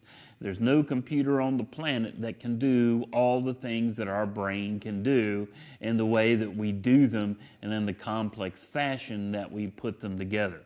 While computers can do some great things and artificial intelligence, as we label it, can do some great things, it still cannot do what the brain can do. When God designed it, He designed a beautiful, beautiful piece of work here. So how does the brain work? The brain sends and receives chemical and electrical signals throughout the body. Different signals control different processes, and your brain interprets each. Some make you feel tired, for example, while others can make you feel pain. Some messages are kept within the brain, while others are relayed throughout the spine and across the body's vast networks of nerves to different extremities. To do this, the central nervous system relies on billions of neurons. We're talking billions with a B. Big number in this small, tiny 3-pound brain. At the highest level, the brain can be divided into a couple of different parts here. The first one is the cerebrum. The cerebrum is the biggest part of our brain, the biggest section of it. It's divided into different lobes, but this is the largest part of the brain. It initiates and coordinates movement and regulates our body temperature. Other areas of the cerebrum enable speech, judgment, thinking, reasoning, problem solving, emotions, and learning. Other functions relate to vision, hearing, touch, and other senses. Then you have another area called the cerebral cortex. It is divided into two halves or hemispheres of the brain. So it takes the cerebrum here and kind of divides it down the center, and that gives you the two different hemispheres of the brain. The brain stem itself extends out from the base of the brain down to connect to our spinal cord itself. The brainstem connects the cerebrum and the spinal cord again. The brainstem includes the midbrain, a structure called the pons, and a structure called the medulla. The midbrain is a very complex structure with a range of different neurons and clusters, neural pathways, and other little variables there. The features facilitate various functions, from hearing and movement to calculating responses and environmental changes. The midbrain also contains something called the substantia nigra, an area affected by Parkinson's disease that is rich in dopamine neurons and part of the basal ganglia, which enables movement and coordination. So folks with Parkinson's disease are affected in the midbrain. That's why Parkinson makes walking and movements so difficult, because it's disabling those movements from being able to work properly. The pons is the origin for 4 of the 12 cranial nerves, which enable a range of activities such as tear production, chewing, blinking, focusing vision, balance, hearing, and facial expressions. The word pons, this is Latin for the word bridge, because it's connecting the midbrain and the medulla together. The medulla itself is where the brain meets the spinal cord. The medulla is essential to survival. Functions of the medulla include many bodily regulating activities such as heart rhythm, breathing, blood flow, oxygen, and carbon dioxide levels. The medulla produces reflexive activities such as sneezing, vomiting, coughing, and swallowing. Then you have the spinal cord itself that extends from the bottom of the medulla and goes about 3/4 of the way down our back, maybe about 2/3. And branching off from that are all the different spinal neurons that go to all the different areas of the body. So we have lobes of the brain, and these are all in the cerebrum itself. There are 4 different lobes as they are described. The frontal lobe, this is located in the front part of the head, it is involved in personality characteristics, decision-making and movement. Recognition of smell usually involves parts of the frontal lobe.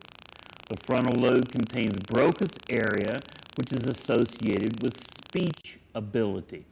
That's all in the frontal lobe. And those are things that can be affected also by Alzheimer's dementia.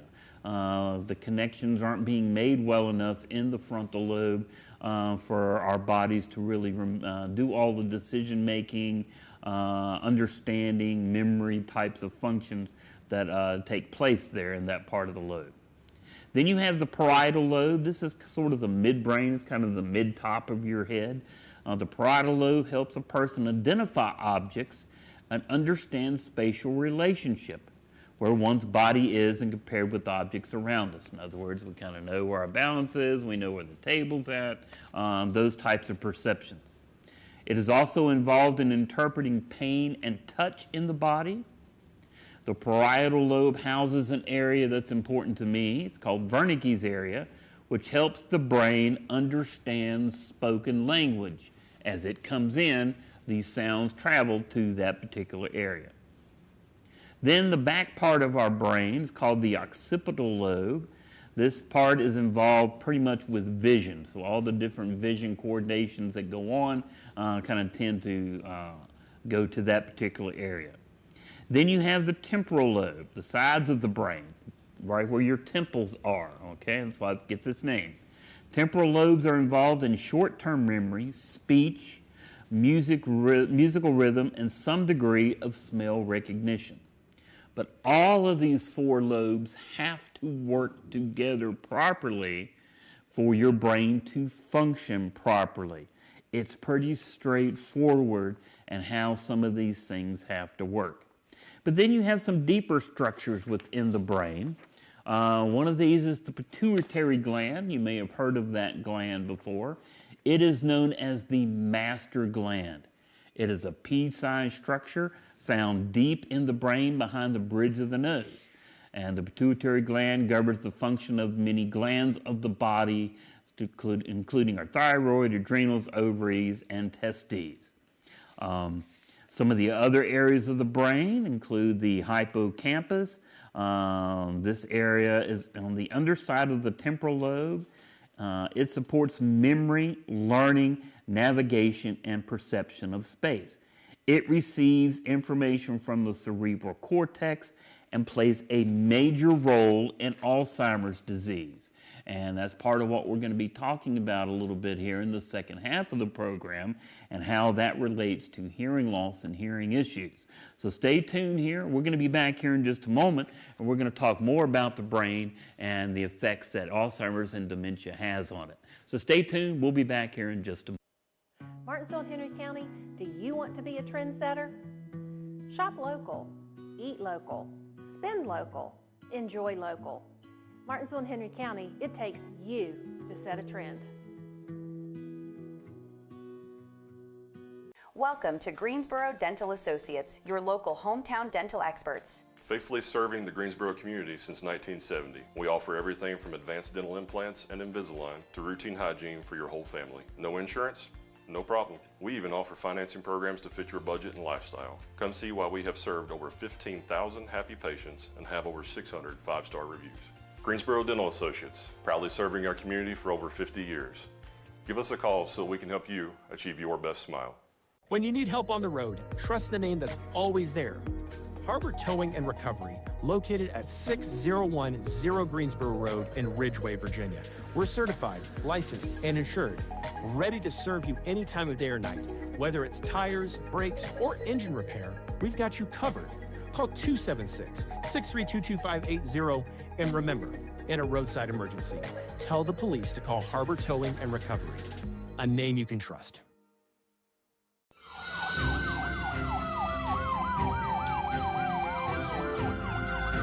Welcome to Martinsville Family Dentistry, your local trusted dental experts. I've been a patient at Martinsville Family Dentistry for over 25 years, and I wouldn't go anywhere else. They're great here. The people are friendly, very helpful. They'll do anything for you. Dr. Milk's taken care of me for decades, and the people here are so friendly and helpful, and I just really suggest you come here. This is Martinsville Family Dentistry. Smile, you're in good hands. More than a store, it's where music lives. At Junior's Music Store and more, we've got guitars, lessons, sound gear, and everything your student needs to rock the school band. Do you need church sound that fits your space? Whether it's 50 or 5,000 seats, we'll build it right. And upstairs, that's Upper Level Studio, where artists drop beats, record tracks, and chase big dreams. Start small, dream big. Junior's Music Store and more, where your music journey begins. Remember when stores had a little bit of everything? At West Franklin Mercantile in Rocky Mount, we still do things the old-fashioned way. From handmade toys and Carhartt bibs to garden tools and work boots, you'll find something for everyone. We'll even special order just what you need.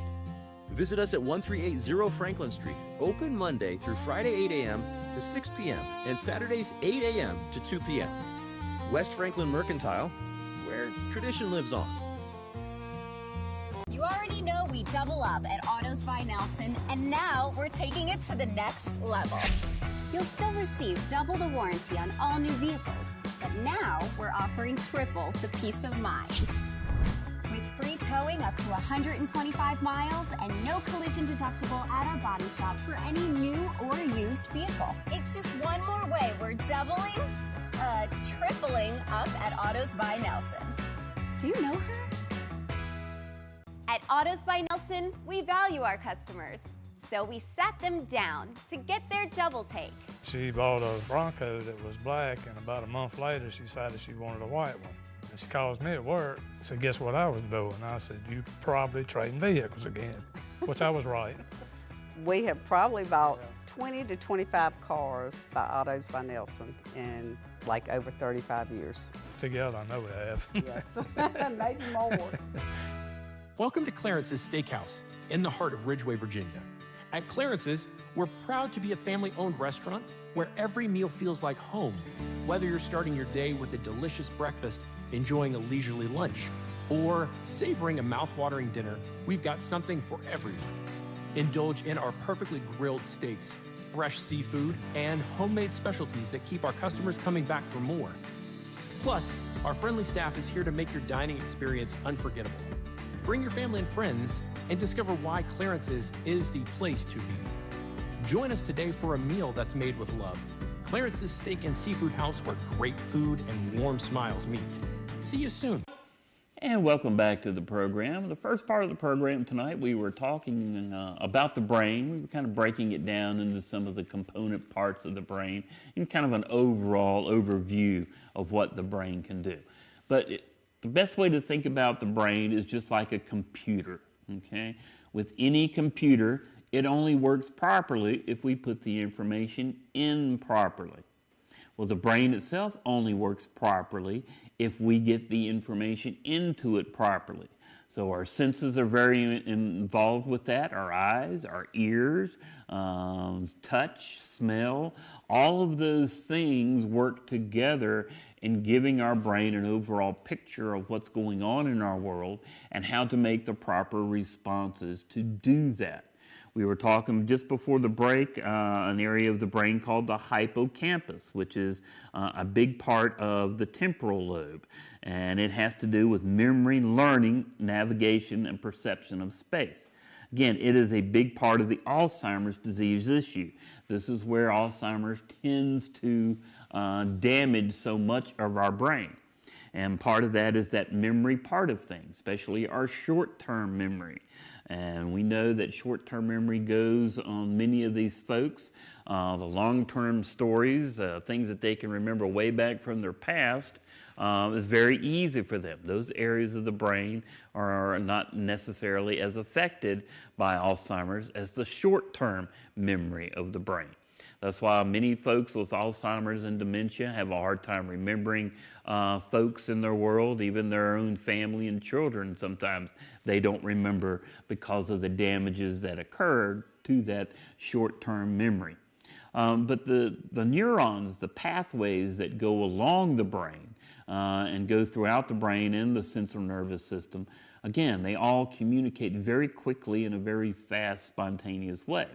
But if we start taking those neurons and pathways and start creating damage to them by various ways, or the inputs from our different senses in our body are not feeding the brain properly, again due to damage to the neurons and other areas and pathways there, then our brain can't work properly. It's that simple. If we don't get the information in, it can't work. Let's give you a simple example from a hearing standpoint. If you misinterpret what somebody says, somebody says a particular sentence or talking about something in a particular conversation, that input's coming into your brain. If you don't get that input in properly, you may think that someone was talking about something totally different than what they actually said, because what happens is your brain starts guessing at the information that it's not getting based on what's going on, and it's trying to form that information into a way that it can properly respond to what's being said. So let's say that Joe Schmo said to you XYZ. Well, because of the damage to your hearing, you might have thought they said ABC, just as a simple example. That's because your brain starts guessing. And that guessing is hurting the brain because the brain is stressing, straining, trying to get the information but it just can't because the damage, in this case to your hearing, is not letting the information get to the brain properly. So all four of those different areas of the brain, all those four lobes, they're not getting information properly. They're only getting scattered pieces of information. So they're not able to form the proper message back that a person might want to receive. So if somebody asks you a question, you may respond totally incorrectly, again, because you think they said one thing, they said something totally different. Think about it from a sensory standpoint, from just feeling things, okay? Many people with diabetes have issues with being able to feel in their feet.